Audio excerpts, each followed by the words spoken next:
Mesdames, Messieurs, que Horizon Midi soit avec vous. Bien le bonjour à toutes et à tous. Merci encore ce matin de nous renouveler votre confiance dans le cadre de la dernière sortie de la semaine, cette dernière livraison de votre programme HM entre 10h et 12h sur les antennes d'Horizon 3 Télévision pour analyser l'ensemble de ces informations qui montent, que ce soit dans la presse camerounaise et même encore au sein de certains groupements. Il faut dire que nos chroniqueurs, peut-être pas habituels, répondent encore présents à l'appel de leur devoir ce matin, le devoir d'informer, le devoir d'éduquer, même le devoir de sensibiliser tout en respectant les canons qui encadrent le métier journalisme au Cameroun. Et juste à ma gauche, Yvan Ameni, l'intrépide, l'indiscutable, celui-là qui analyse avec beaucoup de dextérité les thématiques qui lui sont déposées sur la table. Il est originaire et digne fils de la région de l'Ouest Cameroun. Il représente les profondeurs du peuple bafan. Sur ce plateau ce matin, il aura ici l'insigne honneur de nous conduire et nous balader à travers cette rubrique. On en parle et on parlera justement de ce stress quotidien pour ce mois de décembre entre la vie chère et même la planification de certains parents. Il faut acheter des jouets, il faut vêtir les enfants pour cette fête de fin d'année. Les parents justement qui semblent avoir déjà perdu assez de sommeil. On aura justement le temps d'épiloguer sur cette actualité dans le cadre de ce programme. Et puis juste à ma droite, Joseph Hassen Batchogo qui fait justement son entrée maestriale dans ce studio aura ainsi les signes, honneur d'analyser l'ensemble des informations qui lui seront déposées sur la table ce matin. Il nous baladera dans un tour dans le monde et on atterrira justement au Mozambique où depuis ces élections post-électorales, on dénombre un peu plus de 100 morts. Finalement, que se passe-t-il dans cette partie de l'Afrique? On aura justement le temps d'en parler dans le cadre de ce programme, mesdames, messieurs. Et en thématique centrale, on viendra analyser cette annonce faite par le PDG du groupe MTN. Il dit vouloir apporter un peu plus de 63 milliards de francs CFA pour l'année 2025. L'objectif visé donc d'améliorer la qualité du réseau de MTN justement qui bat son plein dans notre capitale et même au pays, chez le Cameroun. Il faut justement se poser la question, est-ce qu'il s'agit là d'une annonce plutôt pompeuse ou alors une réalité? Finalement, à quoi doivent s'attendre l'ensemble des consommateurs de ce réseau? Vous aurez le temps d'avoir les réponses succinctes des analystes déjà installés sur ce plateau, mesdames, messieurs. Romaric Noifeu, j'ai encore l'honneur et même le bonheur de modérer les échanges ce matin. Bienvenue une fois de plus à toutes et à tous.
Retour sur ce plateau, mesdames, messieurs. Merci en tout cas à l'ensemble de nos chroniqueurs déjà bien installés dans ce studio et sur ce plateau dans le cadre de la dernière livraison de ce grand programme qui ne cesse de s'implanter dans le sud du Sahara. Yvan Ameni qui répond encore présent à l'appel de son devoir ce matin. Bonjour et bienvenue. Bonjour Romaric Noifeu, bonjour à Hassen Batsogo. Bonjour également à tous ces millions de Camerounais qui nous regardent encore ce vendredi. Vous savez, le vendredi, on est un peu plus relax. L'occasion également pour moi de souhaiter un excellent week-end à ces Camerounais-là qui nous regardent. C'est encore pour moi un réel et grand plaisir d'être là ce matin. Merci d'être avec nous sur ce plateau, Yvan Ameni. Il faut dire que l'actualité est assez importante et a été fortement commentée pendant ces 24 dernières heures. On reviendra certainement pour savoir ce qui vous a particulièrement marqué tout au long de ces dernières heures. Arsène Joseph Assene Mbatchogo, bonjour et bienvenue sur ce plateau. Bonjour Omaric Noifeu, bonjour à...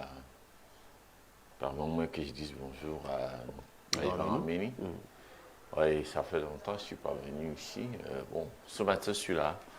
Je crois que c'est la fin de semaine. Je m'attendais à avoir quelqu'un là en face, mais bon, il n'est pas là. Mais on va. Ça n'empêche qu'on déroule et qu'on. Vous attendiez de voir qui en face?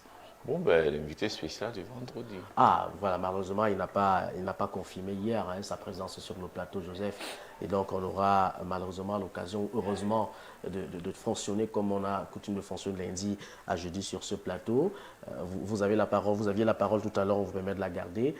Avec vous, vous partagez avec nous un fait d'actualité qui certainement vous a marqué ces dernières heures. Peut-être deux actualités. Oui. Un fait est une actualité, l'autre est juste une observation. Je commence par l'observation. Je passais ce matin au niveau de Carrefour, c'est même pas un carrefour, je sais pas si c'est une intersection, il y a une piste qui entre et puis une route qui est très d'abord cassée, etc. J'ai observé à un endroit 4 kiosques des entreprises de promotion des paris sportifs. 4 kiosques alignés. Je passais aussi quelque part il y a quelques jours. Je sortais d'un déplacement. J'ai vu des deux côtés de la route sur une longueur de peut-être 300 mètres. J'ai compté près d'une vingtaine de snacks et de bars au même endroit. Au même endroit? Oui, au même endroit. C'est-à-dire les bars et les snacks partagent la même rue? Oui, c'est sûr. Oui. Les uns après les autres. Après les autres. Oui.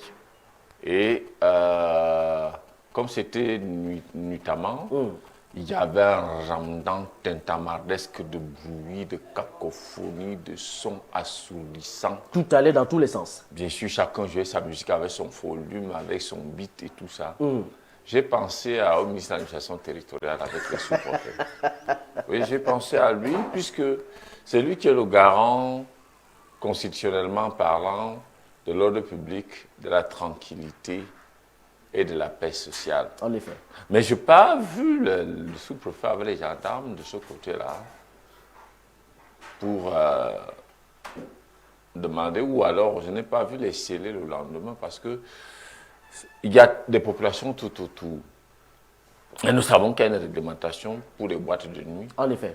Il faut rendre votre salle insonorisée et en sorte que les bruits qui sont émis là-bas ne puissent pas, n'est-ce pas, indisposer, voilà, nuire à la tranquillité. Mais les bars et les snacks que j'ai vus ont d'abord des volumes, des haut-parleurs, des baffles qui, pour nous autres, si nous asseyons 2 minutes, on va attraper le mal de cœur, les palpitations cardiovasculaires immédiatement.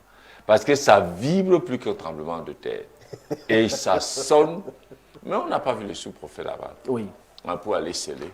On n'a pas vu les préfets non plus. On n'a même pas vu une sortie du MINAT. Un communiqué. Maintenant, je reviens sur les jeux d'hasard. Je me suis posé la question, mais on est dans un royaume où les jeux de hasard, la promotion des jeux et la vente de l'alcool, qu'il soit frelaté, la bière, sont des éléments qu'on a à la disposition. Parce que quand tu arrives là-bas, sur 10 clients qui viennent au kiosque, 9,5 sont les jeunes. Et sont seulement les jeunes. Ceux qui sont censés prendre la relève demain, et ils sont dans les kiosques de jeux hasard. Ceux qui sont censés déjà aller à la retraite, ce sont ceux qui sont dans les bureaux. C'est encore une autre incongruité que j'ai vue. Je me suis dit finalement. Moi, je m'attendais à voir les vieux papas qui ont pris la retraite qui ont tellement mangé leur argent et qui peuvent donc s'asseoir pour jouer peut-être la course des chevaux. Mais ce sont les jeunes qui empilent les salles de Et qui semblent mieux comprendre même le comment est-ce que ces jeux fonctionnent. Pourtant, les jeux de chevaux, par exemple, sont des jeux parfois réservés aux personnes d'un certain âge. Vous savez, quand vous n'avez rien à faire, Oui. vous devenez vicieux.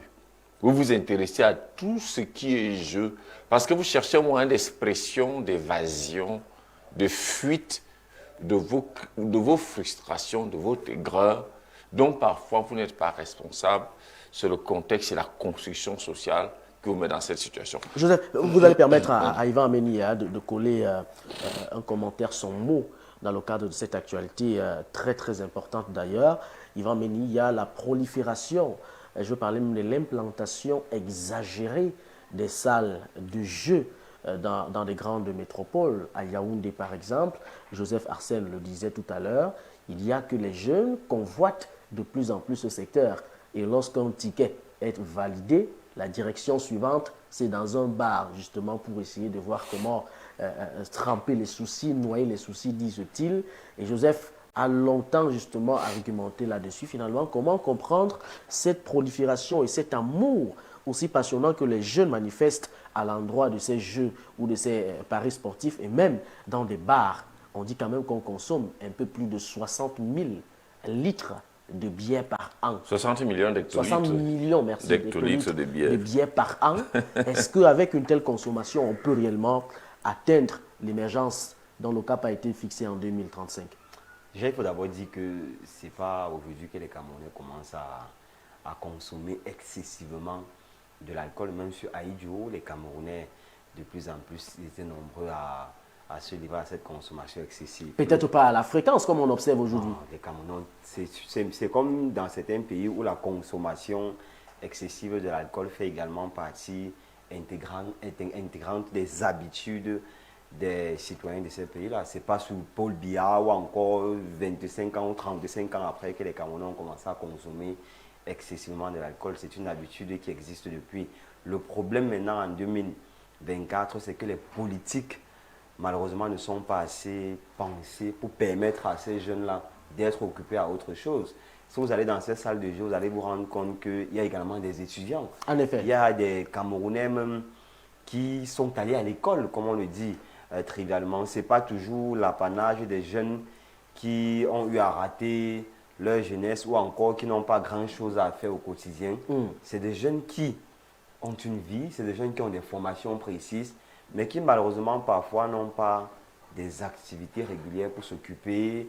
Ils n'ont pas mieux à faire que de se présenter de plus en plus dans ces différentes salles de jeux là et autres. Et vous savez également que les propriétaires de ces paris sportifs ou encore de ces jeux de hasard, ils préfèrent s'implanter à proximité des lieux où il y a de plus en plus une forte mobilisation de la population. Vous allez vous rendre compte qu'au niveau de Ngwaikele, par exemple, où nous avons une université, à ce niveau, il y a plusieurs salles de jeu.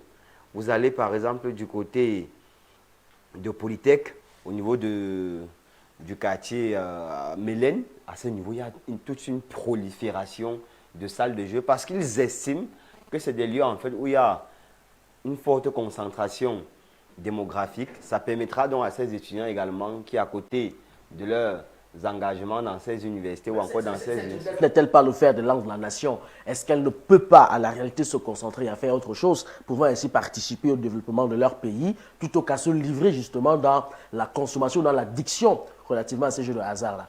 Il faudrait d'abord que le gouvernement... Ou à ces paris sportifs. Il faudrait d'abord que le gouvernement crée des stratégies pour permettre à ces jeunes-là d'être occupés. Ils disent avoir de bonnes politiques sociales. Est-ce qu'aujourd'hui les politiques sont réellement pensées pour permettre à la jeunesse camerounaise d'être épanouie, de s'occuper? Est-ce que les jeunes même qui parviennent à travailler aujourd'hui, est-ce qu'ils parviennent à avoir des métiers décents, des salaires décents?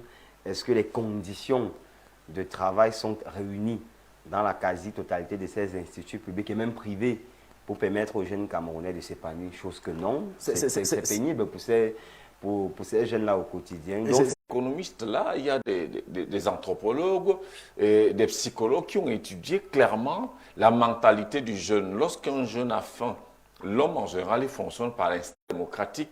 Le canal idéal pour sanctionner les mauvaises politiques et le mauvais ordre régnant, c'est le canal de consultation, c'est-à-dire du vote. Mais sauf que chez nous, on a verrouillé le système. Déjà, on a mis un certain nombre de choses qui empêchent aux jeunes de pouvoir s'exprimer. Il y a d'abord un problème de disponibilité des CNI. Deuxième des choses, les résultats, la masse électorale, elle est sous contrôle depuis près de 30 ans. La même masse électorale. Est-ce que cette jeunesse n'est-elle pas consciente justement de ces stratégies mises sur pied par l'ordre gouvernemental? Vous allez parler à quelqu'un qui a faim de conscience? La conscience est la raison. La raison, c'est la réflexion. La conscience aussi peut impliquer la prise de responsabilité. Non, mais écoutez, quelle responsabilité? La prise en main de ces responsabilités. Quelle responsabilité? Vous savez, quand à un moment donné, vous avez entendu parler du syndrome de Stockholm, où l'oppresseur devient amoureux de l'oppresseur, l'oppressé devient amoureux de l'oppresseur. Les jeunes sont dans une espèce de traquenard. Ils sont, comment je vais dire ça, ils sont coincés entre la volonté pour eux de pouvoir trouver des canaux d'expression pour pouvoir trouver quelque chose à se mettre sous la dent. Et la peur, parce que nous sommes dans une dimension, on parle de règne de terreur, où, regardez par exemple, j'ai eu peut-être la malchance d'aller dans un, deux, trois endroits. Pour sortir, Joseph. Où j'ai vu les chefs d'État, par exemple, quand ils sortent, comment s'organiser. Mais chez nous, regardez, quand le président de la République sort, les militaires viennent avec les engins de mort. On expose dans les carrefours.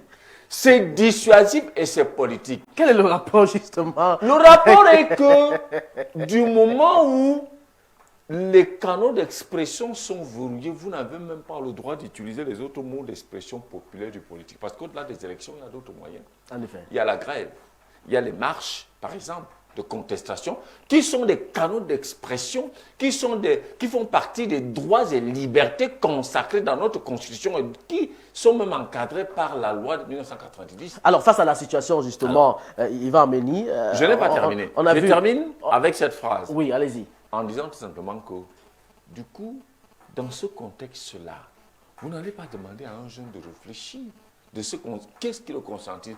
Quand tu viens lui parler de conseil, il va te dire que il faut d'abord manger. Oui.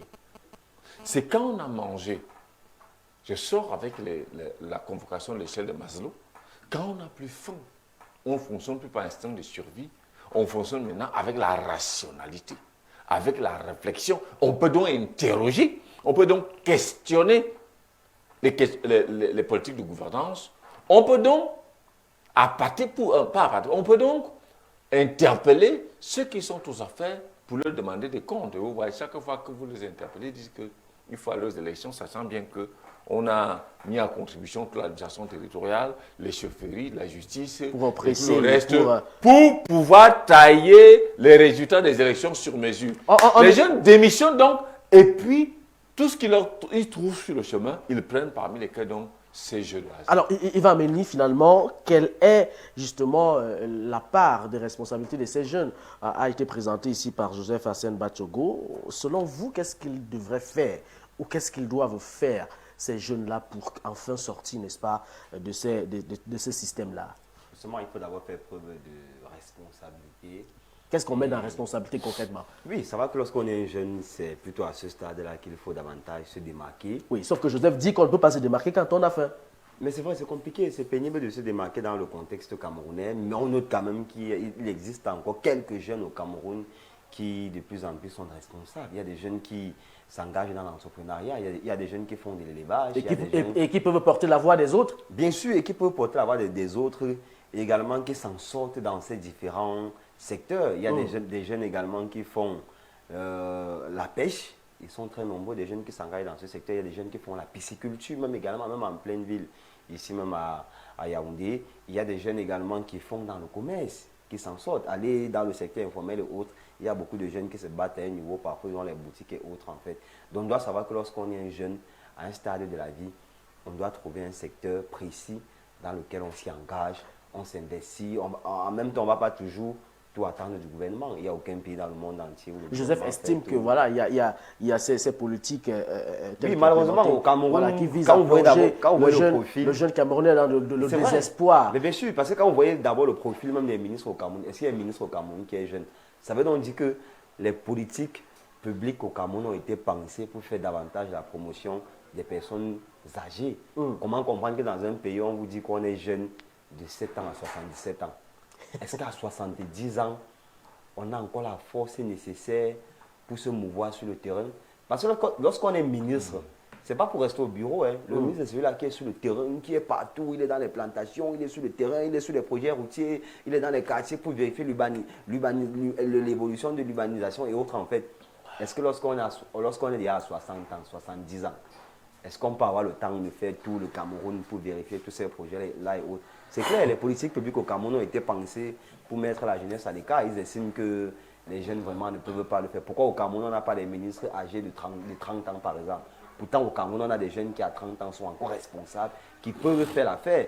Mais on va vous dire que vraiment, la jeunesse ne peut pas réfléchir, la jeunesse n'est pas responsable, il faut plutôt mettre les vieilles hautes. Bon, depuis qu'on fonctionne avec ce système-là, 42 ans après, est-ce que globalement, on peut se dire qu'aujourd'hui, le Cameroun est un exemple? Est-ce que le Cameroun est développé? Est-ce que nous sommes même dans la route même de l'émergence qu'on essaie de ventiler aux Camerounais chaque jour? Est-ce que lorsque vous regardez le Cameroun, lorsque vous regardez Yaoundé, vous regardez Douala, vous regardez Bafoussam, vous regardez Ngaoundéré, vous regardez Tcholiré, vous regardez la partie anglophone du Cameroun, est-ce qu'on peut se dire qu'en 2035, on pourra parler d'émergence? Chose que non. Pourtant, on peut investir sur la jeunesse qui est le fer de lance de la nation. La jeunesse peut. Il y a des jeunes au Cameroun qui sont responsables. Il y a des jeunes au Cameroun qui savent ce qu'ils ont à faire.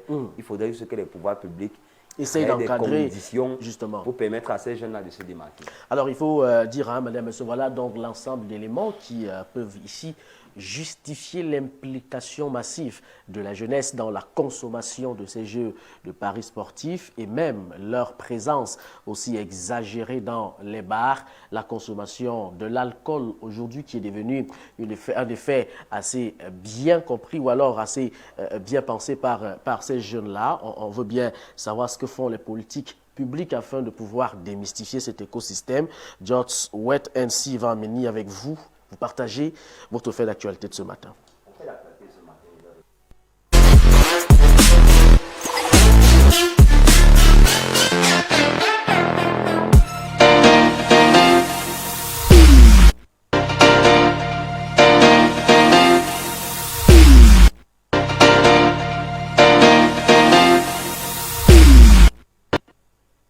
Bienvenue sur le plateau Yvan Méné. Vous aviez la parole tout à l'heure pour partager avec nous votre fait d'actualité. Justement, ce matin, je reviens sur la sortie du ministre de l'Agriculture et du Développement rural qui était au cœur d'un événement. Gabriel Mbaye-Robé. Justement, qui était au cœur d'un événement qui présentait la situation générale sur l'insécurité alimentaire au Cameroun ou encore sur les questions liées à l'alimentation au Cameroun. Mais ce qui nous interroge ce matin, c'est le fait que de manière générale, on se rend compte que la question de l'insécurité alimentaire au Cameroun évolue plutôt. Pourtant, chaque année, on a plusieurs événements au cœur de cette actualité relative avec l'alimentation au Cameroun. Cette année encore, on célébrait la journée mondiale de l'alimentation qui s'est tenue du côté du Musée national. Récemment encore, on célébrait la journée de la nutrition au Cameroun qui, cette année, était organisée dans la ville de Yaoundé. Pourquoi autant d'événements, mais sur le quotidien des Camerounais, on peine encore à se nourrir qualitativement et quantitativement? Est-ce que, au lieu de faire de plus en plus ces événements, pourquoi ne pas penser des politiques pour de plus en plus investir dans les différents secteurs, dans les différents produits ou encore les denrées alimentaires les plus consommés au Cameroun? Comment comprendre qu'aujourd'hui au Cameroun, l'oignon, c'est un luxe, la tomate, c'est un luxe. Se nourrir qualitativement au Cameroun aujourd'hui, c'est un véritable luxe. Quelles sont réellement les politiques qui sont pensées au niveau de ce ministère? C'est la question que vous déposez sur la table ce matin, Joseph Arsène Bachego. Il faut dire que hier, il était 13h lorsque le ministre Gabriel Mbaye-Robé, le ministre de l'Agriculture et du Développement rural, donnait justement cet important point de presse. C'était à l'hôtel Hilton où il a spéculé justement sur les chiffres. On parle quand même de plus de 7,5 millions de francs CFA de la population qui seraient à la porte d'une insécurité alimentaire très aiguë, des événements qui s'organisent un peu de partout finalement. Comment comprendre et dans quel registre justement loger ces ensembles d'événements, de la masturbation politique, de la gesticulation politique, parce que visiblement on ne ressent pas un réel impact dans le panier de la ménagère. En quoi est-ce que ce point de presse était donc important? C'est important. C'est la question qu'on vous pose ce matin. Ouais. Moi, je n'étais pas là-bas. Je ne vois rien d'important. C'est des gens qui justifient les dépenses, les budgets, tout simplement. Le Cameroun est un pays essentiellement agricole. Ils ont encore dit pour l'année 2025, 70% du budget sera consacré au fonctionnement et 30% à l'investissement. Alors, on vient d'en faire un point de presse pour faire une fuite en avant. Si vous prenez, vous avez 1000 francs, vous prenez 700 francs pour vos choses à la maison, vous dites que 300 francs vous allez investir, alors que vous avez une situation où des millions d'enfants sont en situation de malnutrition, des millions d'adultes sont en situation de sous-alimentation, avec des zones sinistrées, où les gens meurent encore de faim. Et vous vous dites que vous venez de tenir une conférence de presse qui sert à quoi? Qui sert à quoi? Absolument à rien. Absolument à rien. Le Cameroun a tout ce qu'il faut pour être le leader, le levier sur la production, en termes de production agricole dans la sous-région. En effet. Et même dans l'Afrique noire francophone. Nous avions notre premier partenaire, le Nigeria, où beaucoup de choses qu'on cultive ici, on ne les cultive pas de ce côté-là. En effet. Mais qu'est-ce qu'on fait? Quel est un programme alimentaire? Quel est un programme agricole qui fonctionne au Cameroun? C'est lequel? Il est où? J'étais dans la Haute-Sanaga, j'ai vu un technopole qu'on était en train de construire. Qu'est-ce qu'il est devenu? Les gens ont fini de détourner l'argent. On a lancé le projet de l'usine à manioc dans la zone de Saint-Mélima. On a mis 2 milliards pour construire. Il y avait aussi de l'argent pour donner aux gens de cultiver le manioc et d'apporter là-bas. C'est mort. Et à Chomois, sur la route à Konolinga, il y a un projet de technopole d'ananas là-bas. Ça tourne jusqu'à présent. Rien. Absolument rien. Alors, le ministre vient donc parler, il dit quoi? Qu'est devenu la sémérie?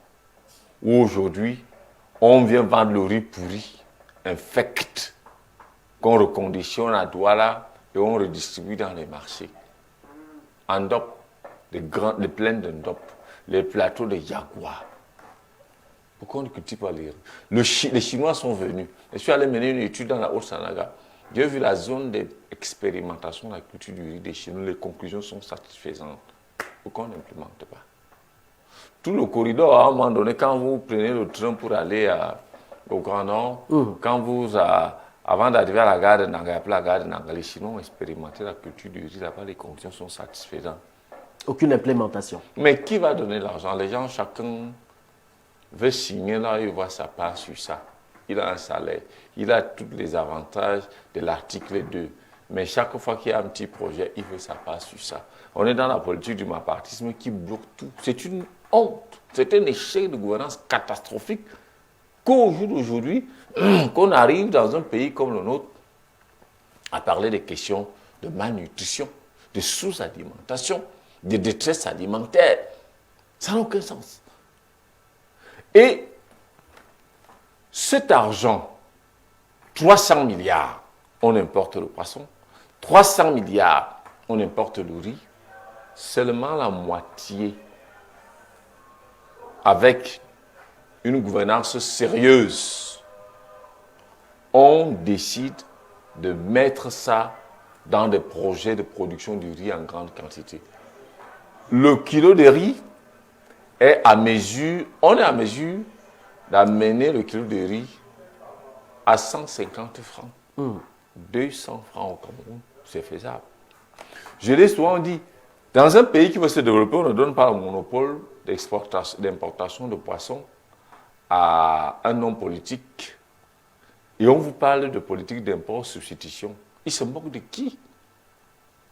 On a plus de 400 km d'ouverture à la mer. avec les Chinois qui sont des partenaires très avancés dans la production halieutique du poisson. On a le bar chinois, le maquereau chinois, blablabla, et chinois. On ne prend même pas, on prend le 1/3 de ce qu'on importe comme poisson pourri partout dans les poissons. Arrive là-bas, c'est du poisson pourri. On met dans la production du poisson. Il a parlé des jeunes qui se débrouillent de manière balbutiante à élever le poisson. Où ça? Qui leur donne le financement? Je suis allé mener une autre étude de terrain dans la zone de Biyomé-Sala. J'ai trouvé des étangs de pisciculture abandonnés. Parce qu'en fait, ceux qui ne sont pas prêts pour s'installer en termes de promoteurs, en termes d'entrepreneurs, c'est à eux qu'on donne l'argent des petits projets. Eux, ils veulent les bureaux. Mais ceux qui sont prêts, qui ont pensé, on ne leur donne pas. J'ai ma défunte tante qui habite du côté de Diasabel. Nous sortis. Oui, elle avait, pas qu'elle a, il y a au moins 40, 50 étangs de pisciculture qu'elle a creusé et installé à ses propres comptes. Nous avions bagarré pour avoir un appui pour mettre du poisson, pour sortir au moins 40 tonnes de poisson. On a eu quiconque. Rien. Absolument rien. Mais j'ai dit donc, va sur la route de Saint-Mélima, sur la route de Biyomé-Sala. Moi, j'ai vu des poulaillers, des étangs de pisciculture abandonnés. Parce que des gens qui n'ont pas pensé, qui ne sont pas intéressés, mais pour justifier politiquement que nous avions amené des projets, on vient, on leur donne en réalité. Oui. Donc, je sors en disant que les ministres du régime du renouveau ne sont pas là pour travailler pour le bien-être des Camerounais. Ils sont là pour Ils sont là pour justifier le budget. Chacun tire sa part sur ça.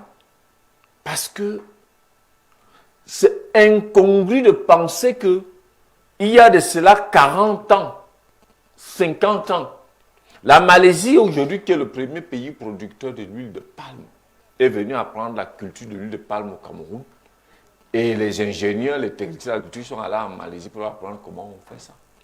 Aujourd'hui, nous sommes incapables de satisfaire la demande en matière nationale. De consommation on est obligé d'aller importer l'huile rouge chez les petits Gabonais. Oui, et il faut même dire que justement, on importe chez les petits Gabonais et cette entreprise qui avait voulu s'installer également au Cameroun, sauf que nos gouvernants ont estimé qu'ils n'avaient pas justement un ensemble d'éléments tels que voulu. Ils sont allés à la frontière, je crois qu'il y a aussi Ambam, Gabon, quelque chose comme ça, et puis ont implanté l'usine là-bas, et donc par conséquent les Camerounais qui vont tout simplement pour s'y approvisionner afin de revenir au Cameroun, ils vont amener. Il n'y a que dans le cadre de la politique de développement tel qu'implémenté par ce gouvernement, il y a l'inefficacité dans la mise en place de certains mécanismes visant même à pouvoir prendre en compte, Joseph le disait, ces Camerounais qui ont de la volonté de mettre sur pied des entreprises, pouvant ainsi contribuer d'une manière ou même encore d'une autre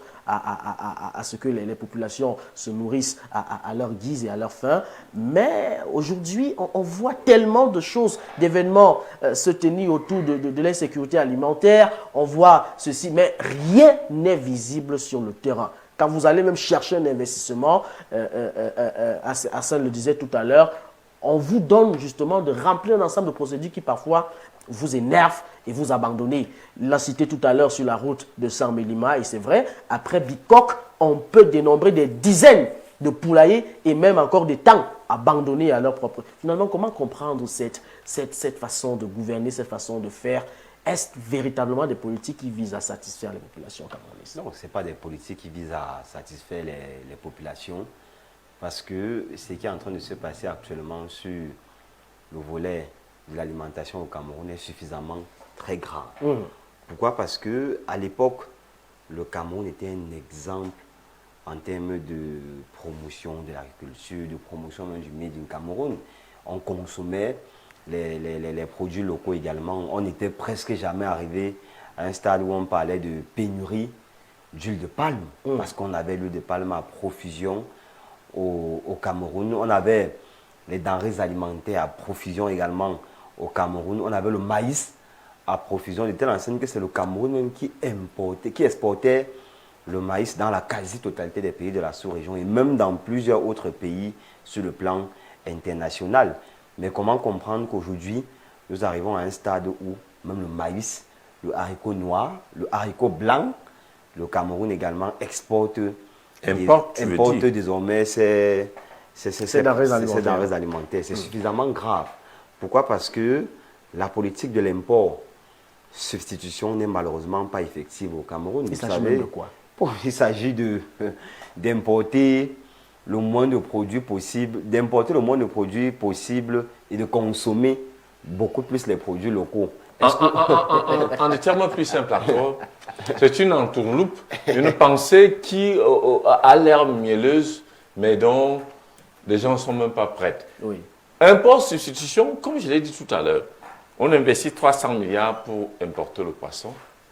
Cette année, on enlève 100 milliards, on élève le poisson. L'année prochaine, là, on importe 200 milliards. L'année prochaine, on enlève 200 milliards pour l'investissement, la production locale, et on importe 100 milliards. À la troisième année, on importe presque plus de poissons. Et c'est ça. Mais sauf que les gars ont des enjeux, des intérêts politiques. Le gars qui a le monopole, l'exclusivité d'importation de poissons, vous dit, ben, si vous me coupez la bébine, moi je ne peux plus donner 2, 3, 4, 5 milliards pour la campagne présidentielle.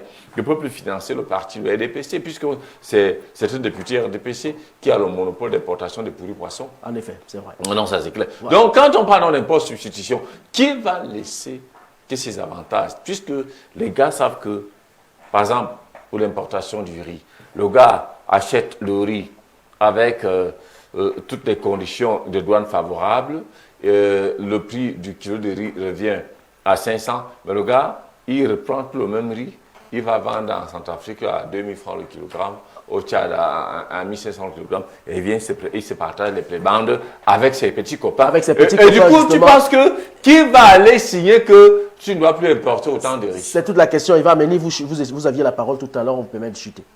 Justement, c'est ça la véritable difficulté aujourd'hui au Cameroun. Vous voyez dans le discours du chef de l'État du 31 décembre 2023, il a mis sur pied tout un programme pour davantage faire la promotion de l'import substitution qui va s'étendre de 2024 en 2026.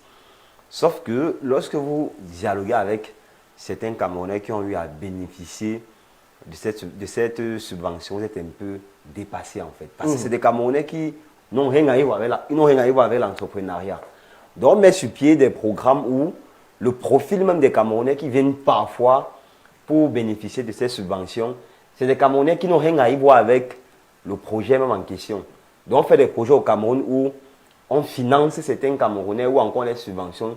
Peut-être ils ne font même pas l'agriculture. Ils n'ont rien à y voir avec ce dont vous parlez. Ils ne connaissent même pas le prix de la tomate au marché. Ils ne connaissent même pas le prix de l'oignon au marché, ils ne connaissent même pas le prix d'une gousse d'ail au marché, mais on vient quand même pour financer ces Camerounais-là. Il faut d'abord revoir la question du financement des projets aujourd'hui au Cameroun. C'est un véritable problème. Parce que bon nombre de Camerounais qui bénéficient de ces projets n'ont rien à y voir avec l'agriculture ou encore avec l'import substitution ou encore avec le Made in Cameroun. Pourtant, on connaît plusieurs visages aujourd'hui au Cameroun qui de plus en plus se battent à implémenter la politique de l'import substitution et en faisant également la promotion du Made in Cameroun. Pourquoi ces Camerounais-là, d'une moralité aussi sérieuse, pourquoi on ne finance pas de plus en plus les projets à ce niveau-là? Et c'est même à dessein, le gouvernement camerounais, je le précise encore, ils appauvrissent la population camerounaise parce qu'ils sont arrivés à un stade où ils estiment que si on met sur pied des vraies réformes agraires, parce que lorsqu'un pays veut se développer, on pense d'abord d'implémenter les réformes agraires parce qu'il faudrait que les populations d'abord n'aient plus faim. Là maintenant, lorsqu'on n'avait plus faim, on pense maintenant à l'industrialisation. Après maintenant l'industrialisation, on peut maintenant aussi penser à l'intelligence artificielle comme d'autres pays.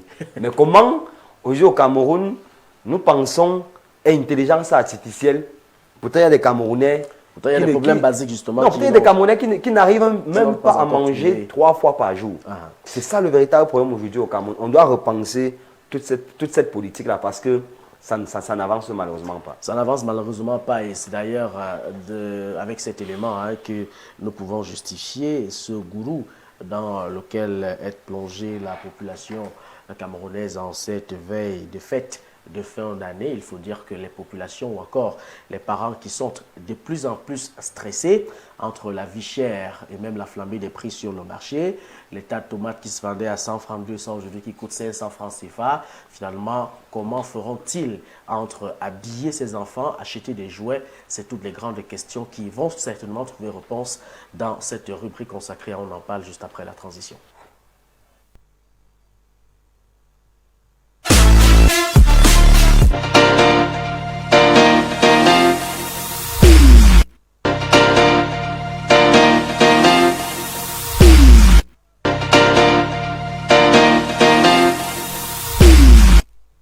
Le mois de décembre, en tout cas, c'est le mois du grand stress pour certains parents. Il va mener de quoi est-ce qu'il est concrètement question? Justement, c'est un mois très compliqué au Cameroun et un mois également qui démontre en quoi suffit que la malgouvernance de plus en plus empiète également sur le quotidien de ces populations camerounaises. Preuve est de constater même le climat social qui règne ces jours dans la ville de Yaoundé. Dans les années 2005, lorsqu'on parlait de décembre au Cameroun, ça se voyait, on n'avait même pas besoin de vous dire qu'en fait nous sommes en décembre. Les Camerounais quand même fêtaient, oui, malgré la à partir du 10, on voyait l'apothéose et tout ce mouvement justement autour du mois. Mais aujourd'hui, c'est très compliqué pour ces parents. Vous dialoguez avec certains parents, ils n'ont pas de moyens ou encore ils n'ont pas suffisamment de moyens pour pouvoir... Il faut acheter l'habit de fête à leur progéniture, il faut le jouer à la maternelle, il faut pouvoir manger quelque chose en cette veille de fin d'année. Je vous assure que la consommation du poulet aujourd'hui, qui à l'époque était une habitude dans bon nombre d'habitations, aujourd'hui c'est un luxe. Donc vous allez dans une maison un jour de fête et qu'il y ait le poulet, je vous assure que c'est un luxe. C'est très compliqué à ce niveau et ça remet encore ce matin la question des politiques publiques, oui, également, parce que ce sont eux qui doivent permettre aux Camerounais d'avoir une vie paisible. Mais je vous assure que c'est très compliqué à ce niveau. Joseph Arsène Batsogo, vous êtes parent, responsable d'ailleurs, il faut le dire. Comment vous faites pour vous en sortir en ce mois de décembre où les enfants ont besoin de tout? Vous, parents, vous êtes le seul à taper vos équations pour vous en sortir. Comment vous faites pour vous en sortir pour ce mois de décembre? C'est un peu compliqué avec l'arrimage aux mots, aux exigences des fêtes, c'est vraiment compliqué. On se retrouve avec des exigences, des budgets doubles en famille, alors qu'on n'a qu'une seule source de revenus. C'est vraiment compliqué. Vous aussi, vous ne vous en sortez pas?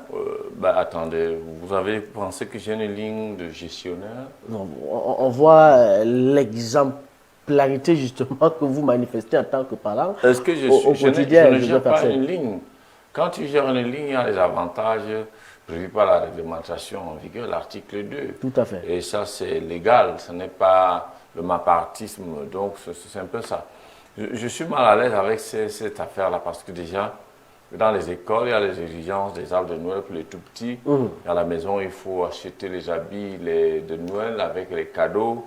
Il faut pavoiser la maison avec les guirlandes, les jeux de lumière, etc.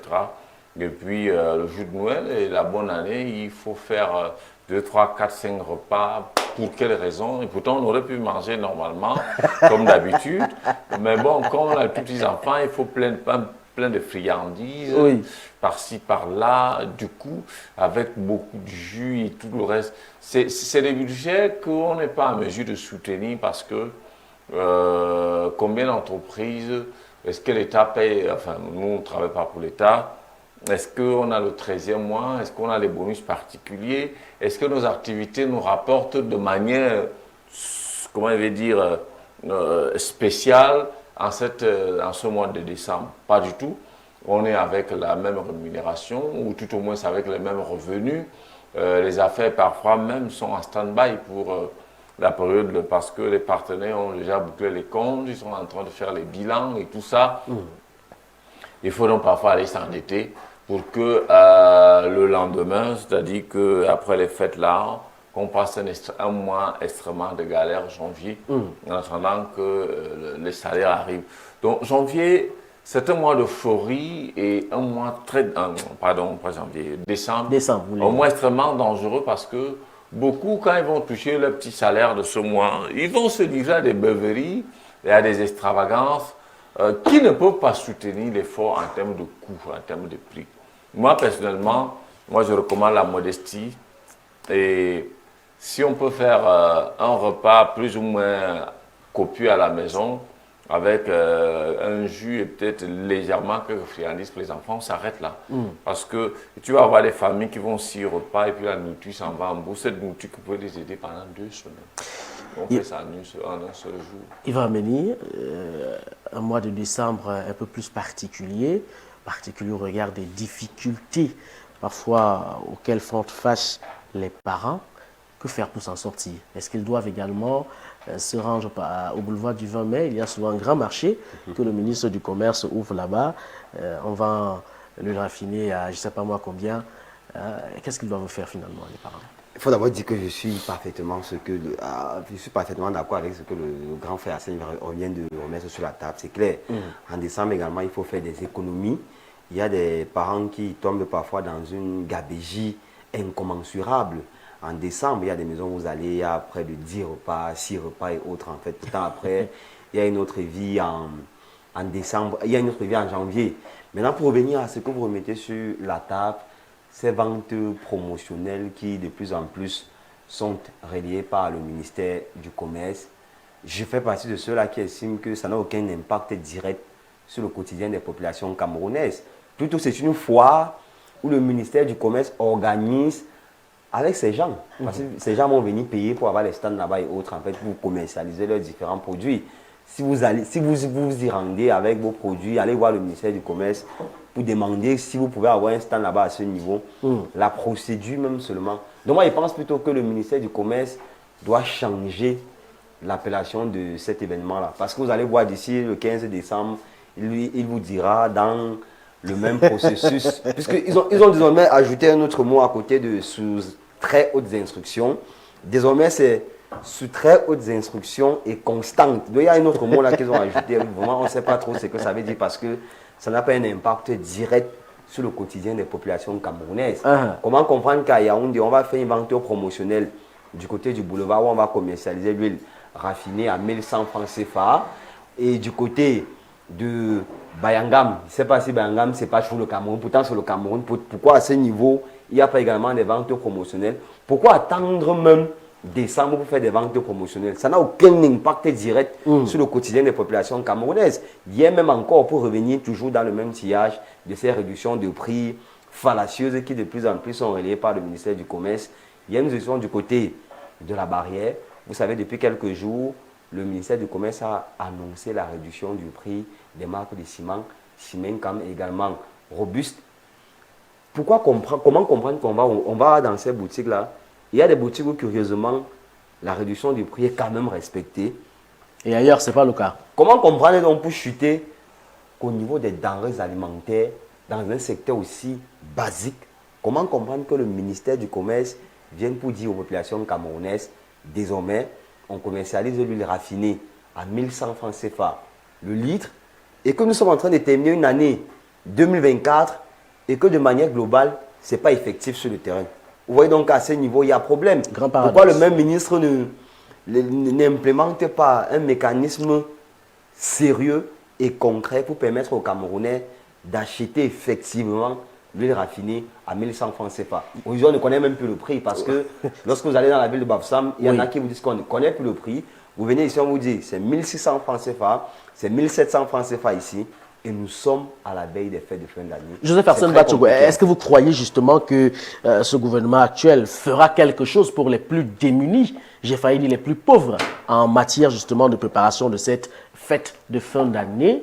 Est-ce que vous croyez à l'organisation, je ne sais pas, comme on a coutume de le voir au boulevard du 20 mai, de cette foire visant ainsi à permettre aux plus démunis de se faire une certaine santé justement sur le plan de renforcer le panier de la ménagère? Moi, je crois en Dieu parce que j'ai vu l'action de Dieu dans ma vie plusieurs fois. Et c'est pour ça que je continue à croire. Je garde la foi en Dieu parce que j'ai prié, Dieu il m'a exaucé. Oui. Il m'a épargné un certain nombre de choses. J'ai vu ces miracles. C'est pour ça que je crois en Dieu. Mais maintenant, quand tu poses la question, est-ce que je crois à ce gouvernement? Je n'ai jamais rien vu sur ce gouvernement. Tu veux que je croie en quoi? Je n'ai jamais rien vu, en tout cas pour ma part. Qu'est-ce que j'ai vu? Que ce soit dans le transport, dans la fourniture d'électricité, dans l'accès à l'eau, dans l'éducation. C'est la cacophonie totale. Je crois en quoi? On croit. Hein? Tu as cru, premier discours, on est venu expliquer. Deuxième discours, on est venu se justifier. Troisième discours, on est venu encore se justifier. Quatrième discours, finalement, tu ne peux plus donc croire parce que 42 ans de discours, d'explication, de justification sans convaincre, sans agir. Pourtant, chaque jour, il y a les moyens. Je me souviens, j'étais encore tout petit. On parlait du budget de l'État du Cameroun, 600 milliards. Et le Cameroun était donc à cette période un pays à revenu intermédiaire. 600 milliards. On avait 10 millions de population. Oui. Aujourd'hui, nous sommes 30 millions. On a 7000 milliards. Mais on est 10 fois plus pauvre, plus mal dans son être, dans notre être, qu'à cette période-là. Alors, est-ce que c'est organisé des simulacres de marché, les supermarchés, les commerces, les marchés classiques ne vendent pas les mêmes choses? Est-ce que la solution est là-bas? On fait une fuite d'échappatoire, on distrait les gens. La solution, c'est il faut améliorer les conditions de vie des Camerounais. Booster la production et baisser les prix de consommation. Améliorer les conditions, c'est qu'il y a beaucoup d'argent dans ce pays. En effet. J'ai regardé encore la vidéo de Jean-Michel Cancan à l'époque, dans les années 95. On avait Massaïo, il dit que son ami lui pose la question que où est parti l'argent de ce pays. Il dit que l'argent est là. Il dit que l'argent est là. L'argent est dans ce pays. Ils ont bloqué pour que dans le cercle infernal, ils contrôlent. Donc tout ce qu'on fait là, c'est l'édulcoration. Quand on lève le niveau de vie des Camerounais avec des salaires consistants, en libérant la circulation de l'argent, au lieu de stocker l'argent dans les caves, dans les maisons. L'argent est stocké, ils achètent des devises, on stocke dans les maisons, ça bloque l'économie. Ça ne circule pas. Parce que tout le monde se dit que ça peut ramener demain. À tout moment, ça peut gâter. Il faut que j'ai de l'argent pour fuir. Vous voyez. Et puis, on fait ces simulacres-là. Nous avions parlé de... Qu'est-ce qu'on vend là-bas? On vend l'huile, on vend le riz, on vend le savon, on vend les tomates, on vend ci. Tout ça, on peut produire chez nous. En effet. Financer normalement l'économie, libérer l'économie. Les gens produisent ce qu'ils veulent produire, créer les voies de communication. Mais est-ce qu'avec ce paradoxe, comme je le disais tout à l'heure, 70% budget de fonctionnement pour les membres du gouvernement et puis 30% pour l'investissement, est-ce que... Vous me demandez donc si je crois. Je vous ai donc dit que... Vous m'avez posé la question, est-ce que je crois que... On peut y arriver avec ce paradoxe observé? Mais attendez. Un budget de l'État qui a été voté à l'Assemblée nationale, adopté, et puis on vous dit 70% de ce budget sera consacré pour le fonctionnement des membres du gouvernement. Et vous voulez donc qu'on a... Je crois en quoi? Au fonctionnement. Moi, je ne suis pas membre du gouvernement. Vous pensez qu'il faut faire quoi? J'entrerai certainement dans le gouvernement. Il faut vendre le Cameroun tout entier et puis se partager l'argent? Non, non, non. Non, il faut que les Camerounais prennent conscience que 2025 est une année extrêmement cruciale. Oui. Nous sommes 30 millions avec un potentiel électoral d'à peu près 20 millions. Or, l'ECAM fait tout pour réduire la masse électorale à 5-6 millions. Et dans les 5-6 millions, il n'y a que parfois 3 ou 3,5 millions qui vont dans les urnes. Et oui, et dans les 3,5 millions, il y a 2,5 millions qui sont du RDPC. En effet. Et c'est pour ça que Biya gagne toujours. Avec fraude et sans fraude, il gagne. Donc, ce qu'il faut faire, c'est qu'à partir du 2 janvier, que tous les Camerounais en âge de voter, qui ont des cartes d'identité, même ceux qui n'en ont pas de carte d'identité, qui n'ont pas d'acte, tu écris seulement une requête, tu déposes chez le procureur que je veux un jugement supplétif, je veux mon acte de naissance. N'écris même pas jugement supplétif, écris au procureur pour lui dire que je n'ai pas d'acte de naissance, j'en veux. Le procureur sera traduit ta pensée en termes juridiques, on va ouvrir l'audience, on ordonne qu'on établisse l'acte de naissance. Qu'on n'attende pas que c'est les gens qui viendront toujours faire pour vous. Le destin des Camerounais appartient aux Camerounais. À un moment donné, j'avais vécu, lorsque j'ai voté pour la première fois en 1997, une frustration terrible dans le bureau de vote. J'arrive vers 14 je trouve qu'on a fait disparaître tous les bulletins de vote des autres candidats. On a seulement laissé pour Biya. Je viens et demande que, à l'époque, moi, Joachim Tabé, j'étais sympathisant à l'époque, en 1997, puisque John Fundi avait boycotté les élections. Bref, les grands leaders là, ne sont pas passés, ne sont pas présentés. Il y avait Tabé Yone avec Gustave Saka. Il y avait aussi, c'était à peu près 9 comme ça, des gens, bon, sans véritable épaisseur politique. Et j'étais intéressé donc avec Joachim Tabé Yone. J'arrive, je demande où sont les autres bulletins, on me dit que c'est fini. Les bulletins sont finis dans un bureau de vote. C'est comme ça. C'est fini. Donc, je me suis dit, mais c'est fini comment? le bureau de vote a 50 électeurs. Et on vient avec 50 bulletins pour chaque candidat. Ça ne peut jamais finir. Parce que même si c'est seulement 2 personnes qui vont voter pour les autres candidats, il y aura au moins 2 bulletins qui vont rester pour le candidat que tout le monde aura voté. Aura voté. Alors, je sors pour dire donc que oui. Je ne m'étais désintéressé à partir de ce que j'ai dit que je ne voterai plus jamais jusqu'à ce que Biya quitte le pouvoir. Oui. Je l'avais dit, et en 1997, ça ne m'intéressait pas. 2004, ça ne m'intéressait pas. 2011, j'ai commencé à être observateur en tant que journaliste. J'ai travaillé avec la USAID, non pas la USAID, l'ambassade des États-Unis, qui nous donnait de faire des reportages dans les différents bureaux de vote. On vient, on observe et on fait un câble. Et à ce moment-là, quand je suis l'astronome, quand il revient à Yaoundé en 2015, il dit l'élection c'est dans 3 ans. C'est maintenant qu'il faut entrer parce que moi, je ne vais pas attendre le changement. Le changement ne vient pas comme de la providence. Il se provoque.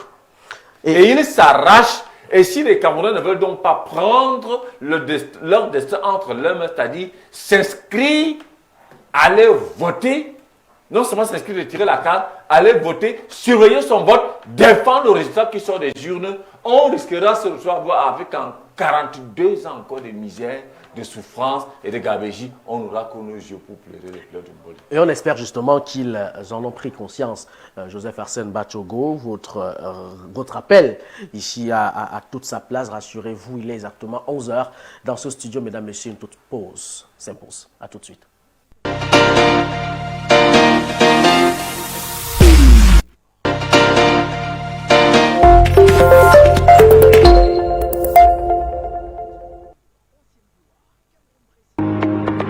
Situé en plein cœur de la ville d'Edéa, dans le département de la Sanaga-Maritime, région du littoral, le centre de formation Together Weekend vous offre l'opportunité de vous faire former gratuitement dans les métiers des technologies de l'information et de la communication, à savoir bureautique, infographie, e-commerce, montage vidéo, maintenance informatique, mindset, réarmement moral et coaching.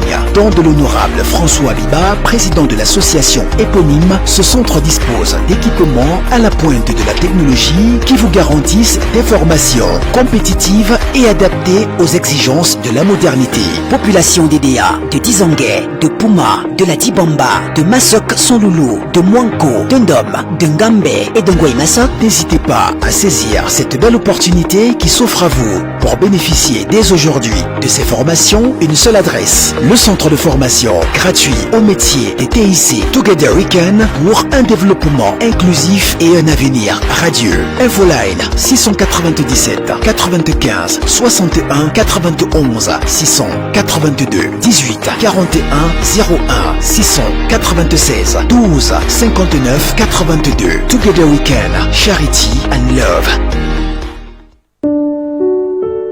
Au moment où la formation professionnelle devient de plus en plus une évidence au Cameroun et en Afrique, il existe de nos jours une plénitude de centres de formation qui naissent et qui parfois ne respectent aucune norme en termes d'offres de formation. Heureusement, l'Afrique, voire le Cameroun en particulier, s'est doté d'une référence sur laquelle on peut désormais compter en matière d'offres de formation professionnelle. Level Up Academy, institut de formation professionnelle dans les métiers du digital, du management, de la beauté et de l'innovation, est agréé par le ministère de l'Emploi et de la formation professionnelle. Level Up Academy forme les Camerounais et Africains de tous bords dans plusieurs métiers en vue de l'obtention d'un diplôme de qualification professionnelle ou alors d'un certificat de qualification professionnelle, suivi par les stages de perfectionnement en entreprise. Pour choisir la Level Up Academy, c'est choisir un suivi de qualité. Nous assurons le placement effectif de tous nos apprenants en stage dans des sociétés qui sont déjà partenaires à nous.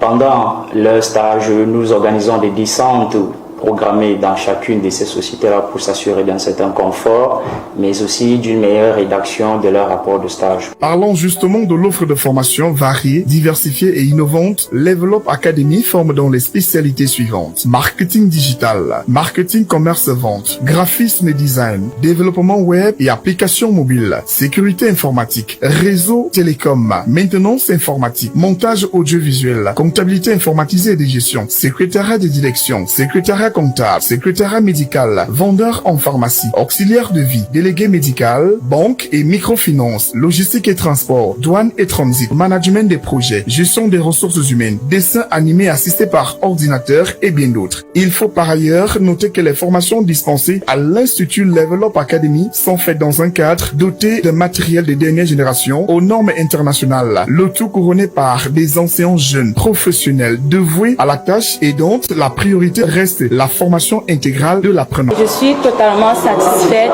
des cours dispensés par les professeurs et de leur professionnalisme. Les formations à l'Institut Level Up étant régies par le ministère de l'Emploi et de la Formation professionnelle, notons que l'année 2023-2024 a été officiellement lancée en octobre 2023. Les inscriptions ont commencé et se poursuivent. La Level Up Academy est un centre de formation qui forme dans 5 grands départements. Le département de la beauté, le département technologique, le département paramédical, le département de gestion et le département agropastoral. Tous les apprenants inscrits régulièrement au bout de leur parcours bénéficient d'une formation totalement gratuite en conduite automobile avec obtention d'un permis B. À l'occasion de cette sortie officielle, vous aurez différentes prestations et différentes expositions de nos apprenants. De ce fait, je vous invite au Musée national le vendredi 20 décembre à partir de 9h. pour la sortie officielle de la promotion 2023-2024. Retrouvez-nous à Yaoundé Campus A, Tradex Bastos, Immeuble Air France, Campus B, Camer, face Bissec Central. Contact 652 987 585. Suivez-nous sur nos différentes plateformes digitales www.levelup.academy.net. Level Up Academy, au cœur de l'insertion professionnelle.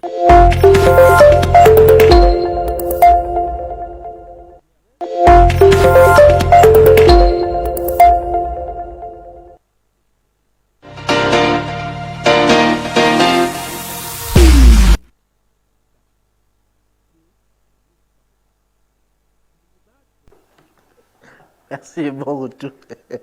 Belle ambiance sur ce plateau, mesdames et messieurs. C'était sous ça la réalité de la beauté, la réalité du direct. Merci en tout cas de nous retrouver dans le cadre de cette production. C'est la dernière de la semaine. En tout cas, on fait un tour dans le monde et on va du côté du Mozambique avec plus de 100 morts qui sont annoncés depuis les manifestations post-électorales. Joseph Hassan Bachogo, c'est l'actualité qui bat son plein dans cette partie de l'Afrique. Finalement, on se pose la question. En période électorale en Afrique, dans le cas justement des politiques implémentées, on se rend compte qu'il y a davantage de troubles. Comment comprendre cette situation? C'est que on a servi aux Africains, on a imposé aux Africains un modèle de gouvernance dans lequel ils n'ont rien à faire avec la démocratie. Comment ça? Et ils ont eu ça en imposition sans une véritable préparation. Regardez par exemple le cas de l'État du Cameroun. En 1960-1961, il y a indépendance et puis réunification d'un territoire avec un État souverain. Et puis finalement, on évolue sous un régime de dictature féroce parce que la lutte des nationalistes pour une réelle indépendance était toujours en cours et s'est achevée en 1911 avec l'assassinat de Ernest Wandji. Maintenant, la pensée unique monolithique a évolué et puis finalement, boum, en 90, le discours de la boîte, le mur de Berlin tombe et puis on dit on rentre en démocratie avec l'ouverture du multipartisme. À quel moment les États ont été préparés? La France, par exemple, si on prend même au niveau de la préparation de l'État moderne, la France et l'Angleterre, grâce aux États-Unis qui ont eu le dessus sur l'Allemagne à la Première et la Deuxième Guerre mondiale, avaient un mandat clair, préparer le jeune État à l'indépendance. En temps normal, le Cameroun devait être indépendant en 1920-1925, puisque ça prenait juste quelques temps. Ils ont pris le temps, la période sous mandat. La guerre a encore déclenché pour piller. Et puis ils ont encore gagné avec l'aide des États-Unis, quand la France n'existait même plus. Et ils ont encore pris la période de 39 à 60 pour piller encore le Cameroun. Je veux dire de 45 à 60 pour piller. Et ça s'est passé comme ça avec tous les États qui ont été colonisés par les puissances occidentales. Maintenant, le Mozambique qui a été souvent cité comme un modèle de démocratie parce que là-bas il y a eu des alternances. En effet. Aujourd'hui, il y a l'ingérence et l'infiltration étrangère qui sont souvent source de déstabilisation parce que l'argent pour battre campagne, l'argent demande, l'argent est beaucoup. Une campagne présidentielle, ça nécessite un budget énorme. Lissouba Pascal, par exemple, du Congo était tombé dans ce piège parce qu'Alpha Kitten lui a donné l'argent. Le même Alpha Kitten qui est français venait donner 92 milliards à l'actuel président pour le renverser par coup d'État. Il se trouve donc qu'entre aller faire des traités pour prendre l'argent chez les Blancs et maintenant obéir de manière aveugle à leurs exigences qui sont parfois suicidaires par rapport à la souveraineté économique, les leaders politiques se retrouvent dans des difficultés. Et avec ces multinationales qui viennent avec des propositions qui n'ont rien à voir avec les intérêts du pays, ceux qui sont même pas force d'affaires se retrouvent en mal lorsqu'ils sont soit replébiscités ou ils perdent. On suscite donc des rébellions, des contestations, on finance. C'est pour ça que, indépendamment de la critique qu'on a formulée contre Atangandi, c'est la méthode qui était très mauvaise. La démarche qu'il a entreprise est extrêmement brutale. Il devait utiliser la démarche réglementaire. Convoquer ces ONG, avoir des séances de travail avec eux, leur faire des mises en demeure pour produire des rapports, et ainsi de suite. Au cas où ils ne produisent pas, c'est à ce moment donc qu'ils devaient faire. Mais ne passer directement à l'action en frappant. Parce qu'il y a non seulement des organisations humanitaires qui sont source de déstabilisation et de pillage. On a vu les missions de l'ONU au Congo, RDC, comment est-ce qu'ils étaient en train de piller les ressources naturelles au Nord Kivu, au Katanga, au Sud Kivu, etc., en instrumentalisant le Rwanda. Donc, le Mozambique n'est pas à l'écart de ces prédations occidentales qui savent que lorsqu'il y a alternance à la tête de l'État, lorsque le jeu démocratique, le jeu électoral est acceptable dans ce sens que le peuple se reconnaît, s'identifie en ses leaders, il y a contrat social entre les promesses de campagne et la nécessité qu'il y a de revenir demander notre mandat, il faut réaliser. Parce que la souveraineté... Pour sortir, Arsène, oui, pour sortir. La souveraineté populaire, à ce moment, elle appartient au peuple. Elle n'appartient plus à ceux qui viennent imposer les leaders qui viennent de l'Occident. Lorsque les Européens le constatent donc, ils font tout de manière à déstabiliser et mettre à la tête des États africains des pantins, c'est-à-dire des gens qui détiennent la légitimité d'eux et non du peuple. L'élection ne servant plutôt que des décorations.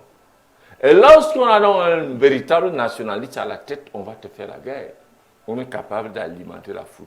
Je n'ai pas suivi l'actualité de très près, ce qui se passe au Mozambique, mais je crois que je vais m'y intéresser un tout petit peu pour coller une analyse forte opportune. Mais je sais que de manière générale, les élections contestées ont 2 ou 3 paramètres. Soit c'est une élection qui a eu une coloration souveraine, c'est-à-dire que le peuple s'est prononcé, et un leader nationaliste a gagné, et les Occidentaux se rendent compte que les prises de position de ce leader vont en déphasage avec les intérêts. On suscite donc la révolte. Soit également, c'est un pantin qui a tout fait pour qu'on le proclame vainqueur, le peuple ne se reconnaissant pas dans le choix dont les institutions en charge ont proclamé X vainqueur, ils décident de contester l'élection et ça donne lieu à des multiples violences. Voilà, à la réalité, en tant que modérateur, j'ai le droit et l'obligation d'écouter votre analyse, sauf que l'actualité qui bat effectivement son plan Mozambique, c'est la deuxième hypothèse que vous avez déposée sur la table ce matin, Joseph. Il y a que l'ordre gouvernant actuel semble ne plus intéresser les populations et donc par conséquent, une autre figure emblématique, Valencio, qui est bien venu avec une autre politique sociale qui tout de suite a donc séduit l'ensemble de ces populations. Ils sont montés au créneau justement pour protester contre ce qui est en train de se vivre là-bas. Il y a justement cette dictature qui est observée au Mozambique actuellement. Les populations qui ne sont donc pas d'accord et sont descendues justement dans la rue pour protester contre cela. C'est une période assez sensible de ce côté, Yvan Meni. Est-ce qu'il faut encore faire appel à ces Nations Unies qui, à la réalité, devraient pourquoi pas jouer un rôle, une partition dans le cadre de ce qui se passe au Mozambique actuellement? Est-ce qu'il faut encore croire en la position, n'est-ce pas, de cette institution-là pour apporter de la calmie dans certains pays africains? La quasi-totalité des pays africains où les Nations Unies ont toujours intervenu pour résoudre pacifiquement ou encore même parfois avec la mesure répressive. Plus tard, ces pays sont parfois tombés dans le chaos social ou encore on a toujours noté une présence des Nations Unies qui viennent plutôt pour les intérêts personnels. Nous pensons que les Africains doivent résoudre leurs problèmes par eux-mêmes. Mais ce qu'il faut faire, c'est qu'il faudrait juste repenser l'Union africaine. Parce que même à ce niveau-là, parfois certains pays, en fonction de leurs relations bilatérales avec certains pays, priorisent plutôt leurs intérêts personnels. Or, nous pensons que si l'Union africaine était effective dans la résolution pacifique ou encore dans le soutien à l'endroit de certains États, ça ne va pas pousser certains États également à se mobiliser chaque jour pour mettre sur pied l'AES par exemple. Ça ne va pas également proliférer de plus en plus avec les coups d'État, parce que vous savez qu'aujourd'hui les coups d'État c'est grave en Afrique. 2024 fut une année où on note également la floraison de ces coups d'État là, puisqu'il y a même également certains pays où avec ces coups d'État de plus en plus on prolonge même la date des élections et autres en fait. Donc c'est les militaires vraiment qui ont pris le pouvoir, qui implémentent également leurs idéologies, leurs politiques. Donc venir encore dire que les Nations Unies viendront pour résoudre la situation qui se passe du côté du Mozambique. Moi, je fais partie de ceux-là qui estiment que les Nations Unies sont, de manière globale, beaucoup plus présentes pour les intérêts personnels. Ce n'est pas les intérêts des Africains. Et puisque vous mettez même ce sujet sur la table, l'intérêt personnel, je replantais encore le décor dans le cadre de ce qui se vit au Mozambique. Pourquoi est-ce que les dirigeants africains sont aussi passionnés par le pouvoir? Pourquoi ne pas parfois accepter de laisser quand même un autre visage venir implémenter une politique sociale? Pourquoi toujours tenir ferme, n'est-ce pas, lorsqu'on a déjà été nommé, on a bénéficié d'un mandat, on veut demeurer là, même si les populations vous montrent clairement qu'ils ne sont plus d'accord, mais vous insistez de continuer. Mais quand vous êtes d'abord dans un continent où des chefs d'État se vantent de perdurer au pouvoir, ils ne se vantent pas parce qu'ils ont amélioré les conditions de vie des populations. Quand vous voyez par exemple le Cameroun, où tout un chef d'État vous dit que ne dure pas au pouvoir qui veut mais qui peut. Ce n'est pas qu'il a dit que j'ai duré au pouvoir, mais aujourd'hui au Cameroun, il y a de l'eau, il y a la lumière et autres en fait. Et c'est la même chose, c'est le comportement de bon nombre de chefs d'État en Afrique. Quand vous allez du côté de la Côte d'Ivoire, où tout un chef d'État est venu devant les médias pour dire à la nation qu'en fait au prochain mandat, il ne sera pas candidat, mais qu'aux prochaines élections, il est candidat, il gagne. Peut-être il est venu dire à la population qu'au prochain scrutin, il ne sera pas candidat. Au prochain scrutin, il est présent. Vous voyez, vous allez au Tchad, où le père n'est plus là, c'est le fils qui prend le pouvoir. Donc, dans la conception de certains chefs d'État en Afrique, c'est soit ils perdent au pouvoir, soit leur dynastie perdue au pouvoir. Donc, soit ils ne sont plus là, demain également, c'est leur progéniture qui vont perdurer dans la même continuité. Quand vous voyez au Congo où on veut modifier la constitution du pays, ça veut dire que pour le moment, Tshisekedi ne s'est pas encore penché sur la question de la modification de la constitution au niveau de l'organisation de l'élection présidentielle. Mais moi, il fait partie de ces Africains-là qui estiment que s'il n'y a jamais cette constitution-là est avérée, je vous assure que Tshisekedi pourrait revenir sur la modification du mandat présidentiel. Je vous assure. Donc nous sommes dans un contexte où les chefs d'État, soit ils perdus au pouvoir, soit c'est leur dynastie. Mais le comble, c'est qu'au niveau de l'amélioration des conditions de vie des populations, le bilan est suffisamment négatif. J'aurais aimé que le chef de l'État, Paul Biya, par exemple, qui vienne se vanter d'avoir eu à électrifier le Cameroun, par exemple, en 42 ans. Pas de venir dire aux populations camerounaises que ne dure pas au pouvoir qui veut, ne dit pas au pouvoir qui peut. Donc ça, c'est des discours qui, malheureusement, ne viennent pas pour améliorer les conditions de vie des populations africaines ou encore des citoyens de l'Afrique. Nous sommes dans un contexte où ces chefs d'État veulent plutôt perdurer au pouvoir sans améliorer les conditions de vie des populations africaines. Parce que c'est l'Afrique qui a les soucis de santé, c'est l'Afrique qui a les problèmes d'eau, c'est l'Afrique qui a les problèmes d'électrification, c'est en Afrique qui a les problèmes d'instabilité, c'est l'Afrique qui subit les plus grandes conséquences de l'augmentation des prix du carburant. Mais malheureusement, il n'y a pas de réelles mesures d'accompagnement. Pour chuter encore, pour revenir toujours, puisqu'on parle de l'Afrique, nous sommes au Cameroun où en février 2024, on a noté une augmentation des prix du carburant à la pompe. Et tout un ministre est quand même venu annoncer au Camerounais qu'au cours de l'année 2024, on va prendre des mesures d'accompagnement, y compris dans le secteur informel, y compris même dans les entreprises privées, pour permettre aux Camerounais de ne pas subir les conséquences de l'augmentation du prix du carburant. Aujourd'hui, nous sommes le 13 décembre 2024.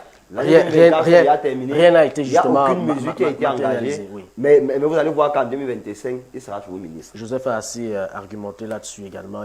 Merci pour cette analyse-là. Joseph, le constat que je fais, à la réalité, je voudrais le partager avec vous, c'est que chaque fois qu'il y a un désordre au sein d'un pays africain, il y a cette absence de solidarité qui s'exprime. Les États frères parfois ne s'associent pas, ne se mettent pas ensemble pour essayer d'apporter des solutions pérennes pour l'amélioration des conditions de vie des populations au sein d'un pays. Par exemple, au Mozambique, on parle quand même de 100 morts. C'est énorme. 110 pour être beaucoup plus précis. Voilà, ça devient énorme. Mais pourquoi les États frères ne viennent pas justement partager, je parlais d'une certaine politique sociale avec cet État en vue justement d'apporter de la calmie dans ce territoire-là? C'est la lèpre. Lorsque l'épidémie règne, vous allez sauter votre part d'épidémie pour aller essayer de soigner l'autre. C'est ça en réalité.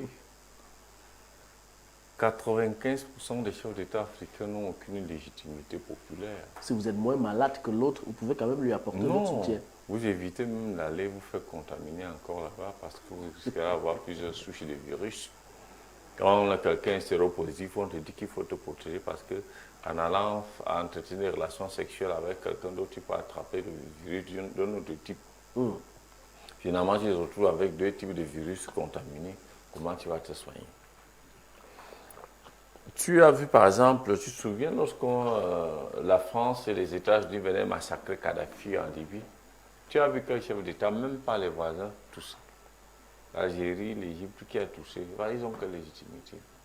Al-Sisi est venu tuer un président, renverser et tuer un président légitime, Mohamed Morsi, qui avait gagné les élections.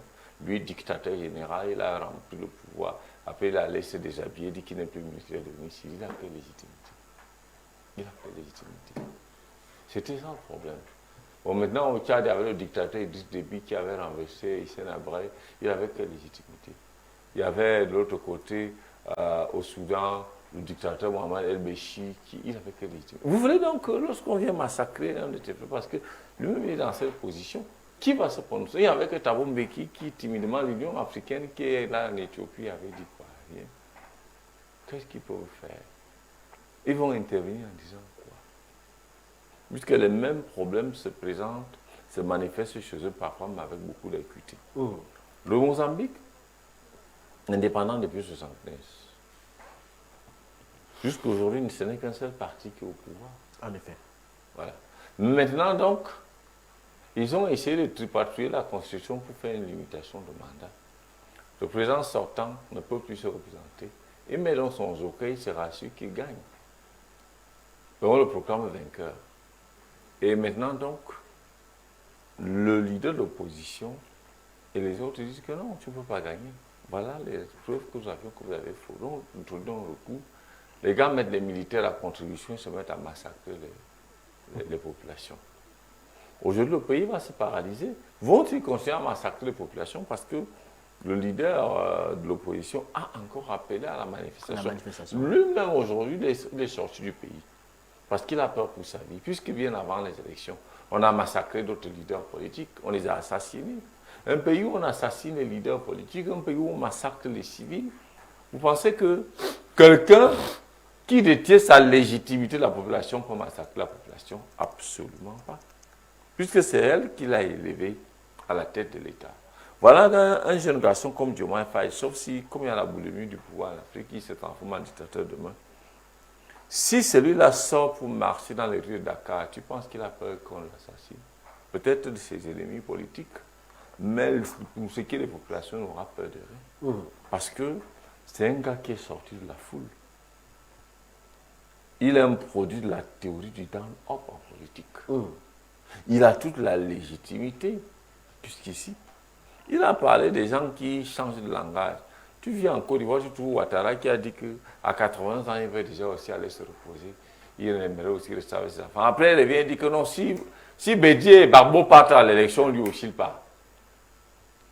Et il est reparti, il a gagné. Et il n'est pas sur le point d'aller au quartier parce qu'il s'est dit Bédier, là, Barbeau aussi. Là, ouais. C'est des gens. Or, la parole présidentielle est sacrée. Widum Pat l'avait si bien dit lors du chant. La question à lui posée par le journaliste d'Africa 24 concernant le chantier de Lembo. Il avait dit que la parole du chef d'État est sacrée.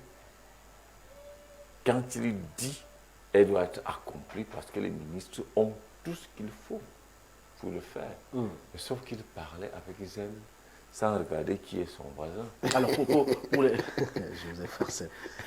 Pour les jours à venir, à quoi est-ce qu'on peut s'attendre relativement à cette situation, justement? C'est très dangereux pour le Mozambique parce que c'est un pays qui sort d'une longue guerre civile de près de 15 ans. En effet. Ces manifestations peuvent tenir des années puisqu'on est déjà à 2 mois. Peuvent paralyser le pays. Le nombre de morts ne dissuade plus les populations des pays comme le Mozambique. Ils sont habitués au sacrifice suprême. Ils sont comme des Arabes. Quand tu les attaques, les fourmis vont sortir du tout. Tu écrases le cousin, l'autre sort là-bas. Tu écrases la tantine, le neveu sort de l'autre côté. C'est des gens qui n'ont plus peur de la mort, tant que ça ne bouge pas. C'est nous, les francophones, qui avions l'esprit de traîtrise et de la panique, on a peur. Tu as déjà vu un pays francophone où il y a des manifestations réelles? Non. On infiltre toujours quelques petits leaders et puis on casse. Donc, le Mozambique est dans une situation extrêmement difficile. Comment ça va se passer? C'est au Conseil constitutionnel, ou c'est la Cour, au Conseil, là-bas, de statuer sur ces recours qui sont reçus. S'il y a eu fraude, on annule l'élection, on recommence. Celui qui gagne, qu'il gagne dans la clarté. Maintenant, un pays pauvre européen qui avait colonisé aussi à l'époque le Portugal, parce que le Portugal est aussi un pays pauvre comme nous autres ici, bien sûr. Va-t-il aussi venir jouer au paternaliste, comme la France vient souvent jouer dans les pays de l'espace francophone, parce que l'Angleterre, plus ou moins, ne joue pas trop les paternalistes aujourd'hui. C'est les pays pauvres européens comme la France et le Portugal qui peuvent venir jouer au paternaliste, parce que c'est des puissances à sensu qui ne vivent que des richesses des pays africains.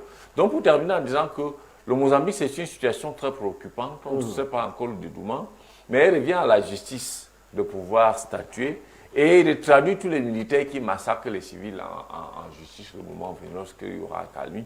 On ne peut pas penser que dans un pays 50 ans après l'indépendance, que ce soit le même statut que le même système, et pourtant, qui ne réussissent même pas à gagner véritablement les élections. La guerre civile s'est terminée en 92, on a décidé de choisir donc la pluralité démocratique, la liberté. Maintenant qu'elle est arrivée, respecter le choix du peuple. Respecter le choix du peuple, Yvan Meni, vous pensez que ce choix sera respecté dans les jours à venir? On a un candidat qui a remporté les élections et celui qui est au pouvoir depuis plusieurs décennies estime que ce n'est pas le cas. Non, à un moment donné, il faut respecter les textes parce que les conséquences sont déjà à la menthe. On dénombre déjà près de 100 morts, c'est quand même... C'est énorme. C'est énorme. Et vous voyez que ce n'est qu'au début. Imaginez encore ce qui va se dérouler dans les prochains jours. Et c'est ça le propre avec ces dictateurs africains qui viennent brandir la démocratie pour tromper la quiétude des populations africaines. Il faut savoir que la longévité au pouvoir, c'est le véritable cancer du sous-développement en Afrique. La quasi-totalité des pays africains qui sont sous-développés aujourd'hui, c'est également des pays où la démocratie a régné en fait. C'est automatique, vous allez voir que c'est le même régime. Tel président qui est quitté, on investit un autre candidat de ce parti politique. Vous allez vous rendre compte qu'il y a des pays en Afrique où il y a des pays où un système a eu à gouverner quasiment 50 ans, 60 ans, 75 ans. Depuis la nuit des temps, en fait, comme on le dit trivialement, il faut qu'on respecte les textes. Parce que les conséquences qui sont en train d'arriver sont de plus en plus alarmantes. C'est les textes qui doivent prôner, qu'on priorise le candidat qui a remporté les élections, tout simplement. Tout simplement, mesdames et messieurs, c'est avec justement cette analyse que nous allons prendre une légère transition et revenir sur ce plateau pour surfer sur la thématique centrale qui nous mobilise davantage dans le cadre de cette production. A tout de suite.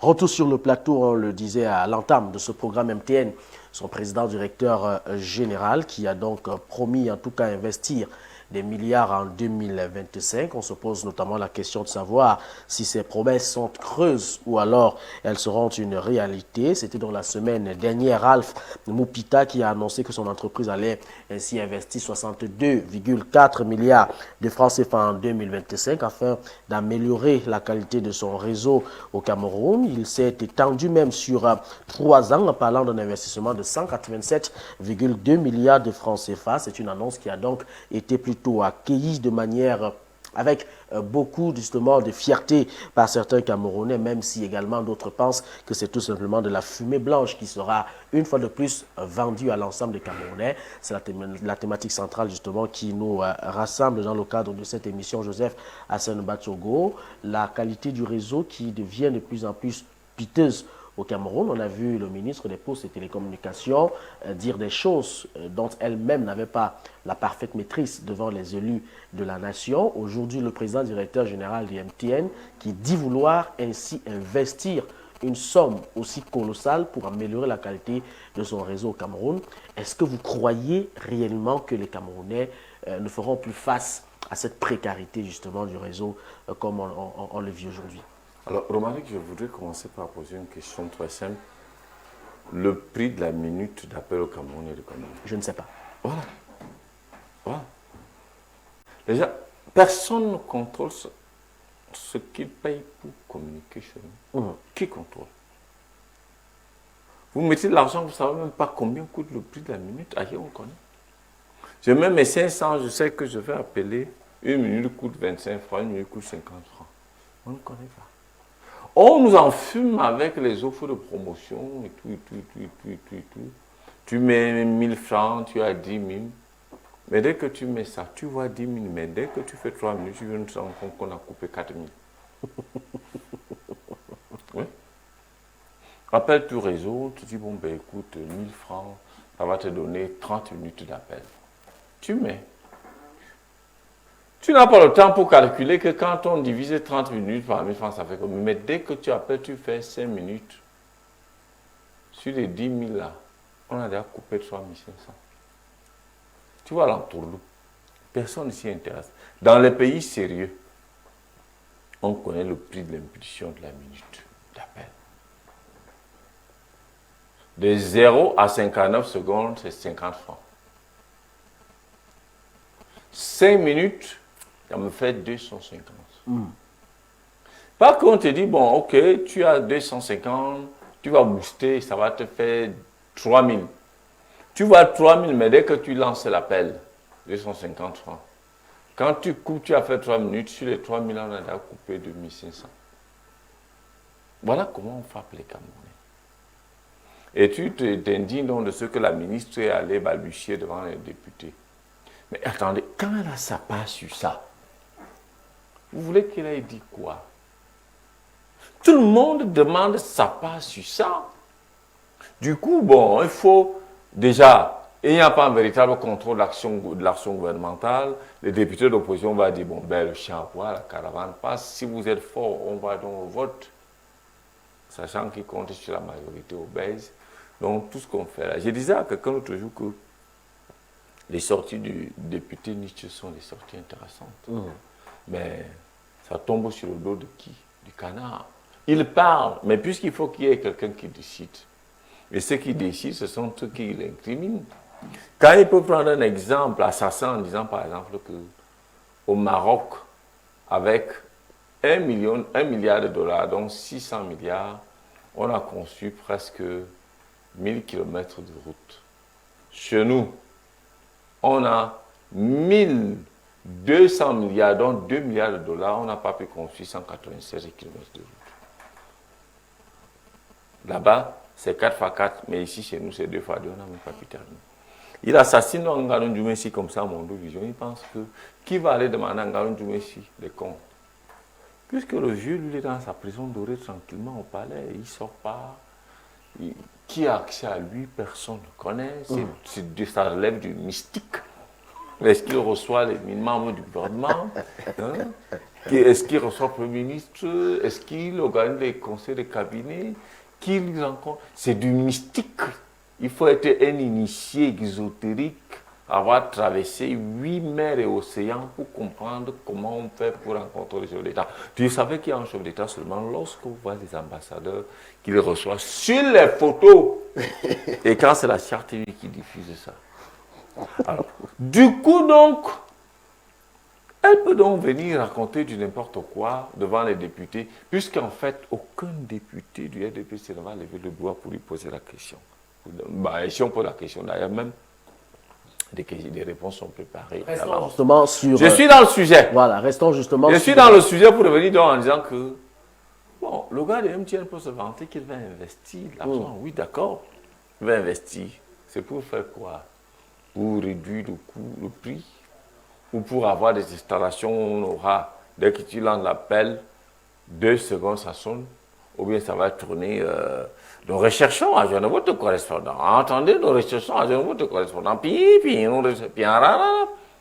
Après tu lances l'appel, ça te regarde, tu regardes le téléphone. Après tu entends que fin de l'appel. Tu lances encore, ça te regarde, tu regardes le téléphone. Votre correspondant n'est pas joignable. Tu lances encore, votre correspondant n'est pas joignable. Après ça sonne, puis ça se coupe. Donc finalement, son argent va servir à quoi? C'est les gars qui sont venus piller. Ils paient la licence à combien? Quels sont les bénéfices qu'ils enclenchent? Qu'est-ce qu'ils versent dans les caisses de l'État? Tu es au courant de ça? Va chercher à mettre ton nez dedans pour comprendre quel est le prix de la licence d'exploitation de MTN par an. Ils versent combien? Maintenant, les bénéfices, ils font combien? Quel type d'impôts et taxes ils payent à l'État?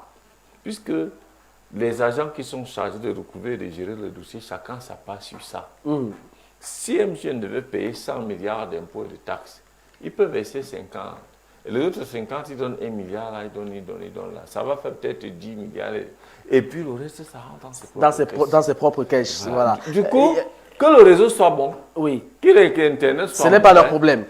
ART, Arcel, Minpostel, dès lors que chacun a sa part sur ça, MTN peut faire tranquillement ce qu'il veut. Alors, Yvan Ameni, est-ce que finalement les promesses de MTN pèsent d'une certaine crédibilité quand on sait que lors de cette concertation entre les patrons de ces réseaux de téléphonie mobile et même le ministre des Postes et Télécommunications, je pense également, avait pris part à cette concertation, le directeur général de l'Agence de régulation des télécommunications.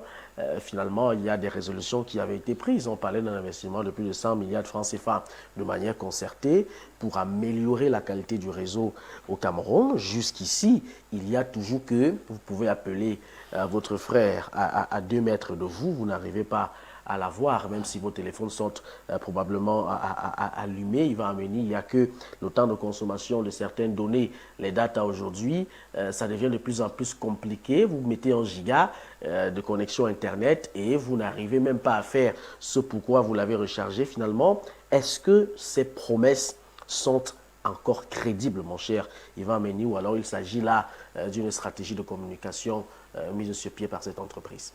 Vous savez qu'en fait, il y a des entreprises qui jouent sur la... La naïveté. Sur la naïveté des populations pour les amadouer en fin d'année, en fait. Ah bon? Oui, justement, la sortie faite par l'entreprise de téléphonie mobile MTN n'est pas différente des annonces fallacieuses que les membres du gouvernement viennent souvent pour faire en fin d'année. Vous savez qu'en fin d'année, d'aucuns sont également dans les mois, d'aucuns aimeraient bien bénéficier de la nouvelle année. Ce qu'ils font, non, c'est qu'ils viennent vous tromper avec des annonces. L'année prochaine, on va améliorer la qualité du réseau. L'année prochaine, on va réduire les prix et autres. En fait. Donc, ils profitent de la mouvance dans laquelle se retrouvent les populations camerounaises actuellement pour les annoncer des sorties assez fallacieuses. Parce que si on revient même à l'opération mode avion, est-ce qu'aujourd'hui, qu'est-ce qui a changé? Rien n'a changé. Puis même encore, il y a des situations où on vient de vous appeler. Donc il y a un numéro qui vient de vous appeler. Vous appelez le numéro à l'instant T. Ça ne passe pas tout au long de la journée en fait. Vous appelez, à peine on vous dit que vous êtes déjà à 50% de votre consommation. Vous mettez également la connexion Internet. Vous n'avez même pas téléchargé une image. On vous dit déjà 50% de connexion restante. C'est ça le véritable souci aujourd'hui. Pourquoi attendre la fin de l'année pour venir faire une telle annonce aux populations camerounaises? Selon vous, qu'est-ce que cette annonce cache alors finalement? Ce qu'ils sont en train de faire, c'est la même chose comme le gouvernement camerounais qui vient nous dire qu'en 2025, le budget annuel va augmenter et autres. En fait, pourtant en 2024, on a encore les problèmes primaires, on a des problèmes de route, on a des problèmes d'électricité, d'eau et autres en fait. Mais on vient quand même vous dire qu'en 2025, le budget du Cameroun va augmenter. Est-ce qu'en 2024, lorsqu'ils font les bilans dans leur département ministériel, lorsque MTN ou encore Orange ou encore même Camtel, lorsqu'ils font les bilans annuels, est-ce qu'ils ne pensent pas que c'est à ce niveau-là qu'ils vont de plus en plus résoudre plutôt ces problèmes? Ce n'est pas en fin d'année qu'on doit venir annoncer aux Camerounais que la qualité du réseau va évoluer autre en fait. Ce n'est pas ça. Que les Camerounais voient comment la qualité du réseau s'améliore. Là, les Camerounais seront les premiers à témoigner. Et les Camerounais diront non, effectivement, maintenant, lorsqu'on appelle avec Camtel ou encore avec MTN, encore avec Orange, parce qu'il y a une curiosité également avec ces opérateurs de téléphonie mobile. Il y a des endroits encore au Cameroun où il n'y a pas le réseau, au XXIe siècle. Tout à fait. Il y a des endroits au Cameroun où vous êtes coupé du réseau. Vous faites comment pour faire signe à vos familles? Vous faites comment pour vous connecter aussi? Donc ceux qui vivent à Nguelemenduka ou encore, je ne sais pas où, ceux qui vivent également du côté de Yenge, là-bas dans mon village, de n'ont pas aussi le droit de bénéficier de la connexion Internet. Mais quand vous êtes là-bas, je vous assure que on monte encore sur les goyaviers, les avocatiers pour chercher le réseau. Il y a encore des endroits comme ça au Cameroun où il n'y a pas de réseau. Il faut monter sur un arbre pour essayer de capter le réseau. C'est pas normal. Oui, lorsque vous allez par exemple dans la région de l'Est, à Doumé, à Djendé, c'est compliqué pour avoir le réseau. C'est ça dont le véritable souci. C'est à ce niveau. Il faut être perché sur un goyavier. J'aurais aimé qu'ils viennent par exemple pour dire aux populations camerounaises qu'en 2025, ils vont couvrir toutes les zones d'aide. Par exemple, tous les endroits vraiment dans les villages et autres où il n'y a pas de réseau. Que MCN va mettre sur pied un programme rural pour améliorer la qualité du réseau à ce niveau-là. Et que dans les villes également, qu'on couvre également les zones d'aide. Parce que lorsque vous voyez par exemple le réseau Camtel, vous êtes par exemple au niveau du quartier au Bili. À ce niveau, par exemple, le réseau, ça passe. Mais il y a des quartiers dans la ville de Yaoundé où le réseau Camtel ne passe pas. Ah bon? Où le réseau MTV, bien sûr, où le réseau Camtel ne passe pas. Il y a des quartiers dans la ville de Yaoundé où vous avez la connexion Camtel. Encore que Camtel vous oblige à avoir des packs mensuels. Pour être abonné à Camtel, vraiment, on vous oblige avec des packs mensuels. Il y a des jours où ça ne passe pas. Il y a des quartiers où le réseau Camtel, automatiquement, vous ne pouvez pas vous connecter avec une puce Camtel. C'est la même chose également pour MTN et Orange. Il y a des quartiers où vraiment c'est la merde totale, comme on a parfois l'habitude de le dire.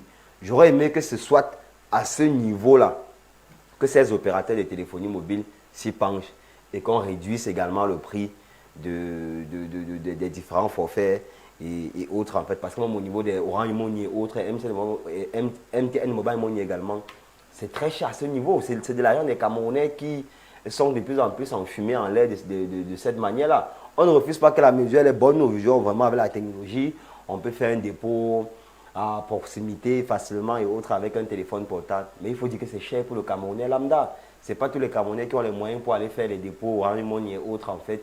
Donc il n'y a que la sortie de MTN Cameroun, ça ne vient pas pour retrouver le Camerounais lambda qui au quotidien utilisent encore le réseau MTN et autres en fait. Ce n'est pas une sortie extraordinaire en tout cas. Merci Yvan, merci Yvan. Joseph, on sait quand même que c'est une entreprise qui a bénéficié à quelque temps de beaucoup de critiques au regard de la qualité, je le disais encore, piteuse de son réseau, au regard même de cette non-transparence dans le cadre de la gestion de certaines affaires là-bas.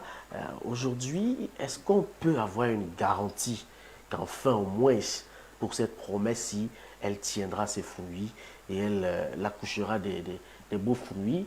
Est-ce qu'on peut croire finalement que l'annonce faite par le PDG aura un véritable impact dans le cadre de l'amélioration justement de cette qualité du réseau? Est-ce qu'il a présenté clairement ce qu'il voulait? Plan d'investissement au-delà des chiffres des montants que l'entreprise compte injecter? C'est toute la question. Le plan d'investissement se porte sur quoi? L'Internet, comme on disait tout à l'heure, le coût de l'appel, la fluidité du réseau, pour l'extension dans les zones non couvertes. Parce qu'il y a beaucoup de zones non couvertes par le réseau au Cameroun. En effet. Nous sommes très déçus de ce que les initiatives locales aient toutes échoué. On a eu 7, 9 ou 6, 7 étaux. On a cru que c'était une entreprise qui s'installait avec et tout. On regarde, lui venir vendre ses puces, les puces d'Orange, et puis on ne sait pas trop. Ça a disparu. Il y a eu Nextel, Vietel avec le milliardaire camerounais d'Ampoule. On avait espéré qu'il y aurait véritablement concurrence. Il avait commencé à s'installer. On appréciait sa connexion et son réseau. Aujourd'hui, c'est un fiasco. Nextel, qu'est-ce qu'il est? Ça existe même encore. Je suis passé en ville, les agences, les bâtiments qu'ils ont occupés sont tous fermés. Maintenant, vous avez Camtel qui a peine à convaincre les gens d'avoir des téléphones mobiles parce qu'en dehors des grandes zones urbaines, tu trouves Camtel nulle part. Le réseau Mobile Money qu'il a évoqué là, c'est encore une autre supercherie où ces multinationales sud-africaines et françaises ont continué à piller les pauvres populations. Le coût du transfert est cher. Tu retires l'argent, tu payes. Tu envoies l'argent, tu payes. Tu t'imagines ça? Celui qui t'envoie l'argent paye. Toi qui vas retirer, tu payes. Comment on explique ça? On devait payer pour un seul montant à une seule opération. Au dépôt, certainement. Pas au dépôt, au transfert. Parce que le dépôt, on va juste au dépôt le montant. Mais maintenant, quand dans ton téléphone, tu enlèves pour envoyer un autre téléphone. Oui, le transfert. Le transfert. C'est ça. Tu payes. Celui qui reçoit alors que tu as déjà payé les frais, paye encore. Au moment d'aller faire le retrait, il paye. Et c'est extrêmement cher. 50 000, tu envoies, tu payes autour de 1000 francs. Justement. 100 000 francs, tu payes presque 2000. C'est exagérément cher. Toi qui fais le dépôt, les 50 000, 100 000 te coupe dans les 500. Celui qui va retirer, te coupe dans les 1000 francs. C'est trop cher. Que font nos autorités? Dès que chacun s'appelle sur ça, on ferme les yeux. On ferme les yeux. Le service en soi est utile. Parce qu'on a vu comment les Camerounais souffraient à l'époque avec Express Union, quand il fallait aller retirer. Dès qu'une virgule manque sur ton nom, on ne te paye pas. Dès que celui qui a écrit a oublié peut-être d'écrire tout au premier la rébellion, on ne te paye pas. Les gens s'alignaient et tout. Avec l'arrivée du mobile money, la monnaie électronique, on a pensé que c'était salutaire, mais c'est encore plus grave. Une arnaque. Où on est obligé parce que ces gens les retrouvent à tous les coins de maison, à tous les coins de rue, je vais dire, parce que en cas de maladie d'urgence par-ci, en cas de réglage des colas des enfants par là, on a la possibilité d'avoir ces gars au bord de la rue. Mais quelle est la réglementation qui veille? On va vous citer les sociétés. Moi, je ne me souviens pas de toute ma vie avoir rencontré un agent de l'Arcel quelque part en route, en train de faire une enquête pour savoir comment les prix sont appliqués. À l'époque, on appliquait 25 francs la minute, 50, je ne sais pas si ça existe encore dans les kiosques, sous les parasols qui font le call box. Et c'est même plus les gens appellent encore call box aujourd'hui. C'est toute la grande question. Hein. Ce qu'il faut peut-être aussi dire, c'est qu'on attendra de voir finalement si cette promesse tiendra ses fruits. Je voulais terminer en disant que... En une minute. Hein, les Sud-Africains... Nous sommes à la fin de l'émission. Les Sud-Africains sont venus faire du business, c'est-à-dire se faire un maximum d'argent possible. Quitte à votre pays, de leur dire attention, vous faites de l'argent, mais nous voulons un service de qualité, des prestations adaptées à la bourse de nos populations. Tout ça se négocie, se discute dans le cahier des charges et l'achat de licences. On espère justement que dans le cadre des négociations entre l'État du Cameroun et puis ses opérateurs téléphoniques, on trouvera certainement ce consensus-là. Mais pour le moment, on retient cette promesse faite justement par le président directeur général du groupe MTN. Attendons de voir ce que cette promesse-là nous réserve justement à l'avenir. Nous allons sans transition, aucune prendre justement cette information relative à la 3e édition de la fête internationale de la banane plantain. Ce samedi pour le match Cameroun-Brésil, là, c'est un retour. L'aller qui s'est joué à Douala dans la capitale économique samedi dernier. La particularité quand même, c'est le rabais que connaissent dans les tickets d'entrée au stade. 3 000 et 2 000 francs CFA sont dans les nouveaux prix de ces tickets d'entrée au stade après une rencontre palpitante justement organisée samedi dernier à Douala, la filière banane plantain que dirige Tony Obam Bikwe, qui souhaite justement que le public de Yaoundé, le maximum de personnes regardent en direct des légendes du football du Brésil et même du Cameroun s'affronter à Olembe. Pour y parvenir, les tickets dont les coûts varient entre 20 000 ou alors dans les coûts variés entre 20 000 et 30 000 et même 50 000 francs CFA désormais coûtent 2 000 francs et 3 000 francs CFA. Il faut donc dire que le match retour est prévu à Olembe exactement lorsqu'il sera 20h heure de Yaoundé. Vous avez donc l'occasion d'aller en couple ou en single pour regarder comment est-ce que ces anciennes gloires vont se comporter sur le rectangle vert et devant cette balle ronde. Notons quand même qu'au match aller, 3 buts contre 3, c'était dans le score qui a séparé ces anciennes gloires justement sur la pelouse de Japoma. Le rendez-vous, c'est pour demain 20h, samedi, au stade Olembe, mesdames et messieurs. C'est avec cette actualité que nous allons donc refermer cette dernière session consacrée à la production de Horizon Midi pour ce vendredi. Merci à toute la grande équipe de production. Yvan Amélie, merci d'être passé par ici. Le rendez-vous, c'est pour lundi lorsqu'il sera exactement 10h. Merci Omaric, merci à Joseph Hassan Batsogo, merci également à tous les téléspectateurs sur tous les prochains et bon week-end également à tous. Joseph Hassan Batsogo, merci d'être passé par ici. Plaisir est mien. Et quand je serai en possibilité, je crois que j'apporterai ma modeste contribution davantage d'édification de la conscience camerounaise pour que 2025 soit l'année du changement, pas de changement d'hommes seulement, mais de changement même de système et d'hommes. Et certainement, on verra bien en 2025 si cette prise de conscience-là sera enfin manifestée. Merci à Nicolas Abesselo qui était donc derrière la baie vitrée à la diffusion à ses côtés, l'ingénieur de son Dikongé Eric justement qui a accepté de manipuler les 4300 boutons de la régie pour nous permettre d'avoir un élément, une qualité sonore assez exceptionnelle ce matin. Merci à la coordination assurée par Anne-Christelle Tigniem, supervision générale, François Dubar, Omar Edouard Fauger, l'honneur et le bonheur de modérer les échanges de ce matin. Bon week-end à toutes et à tous. Nous entrons dans le Vendre Drink et on se retrouve justement lundi lorsque ce sera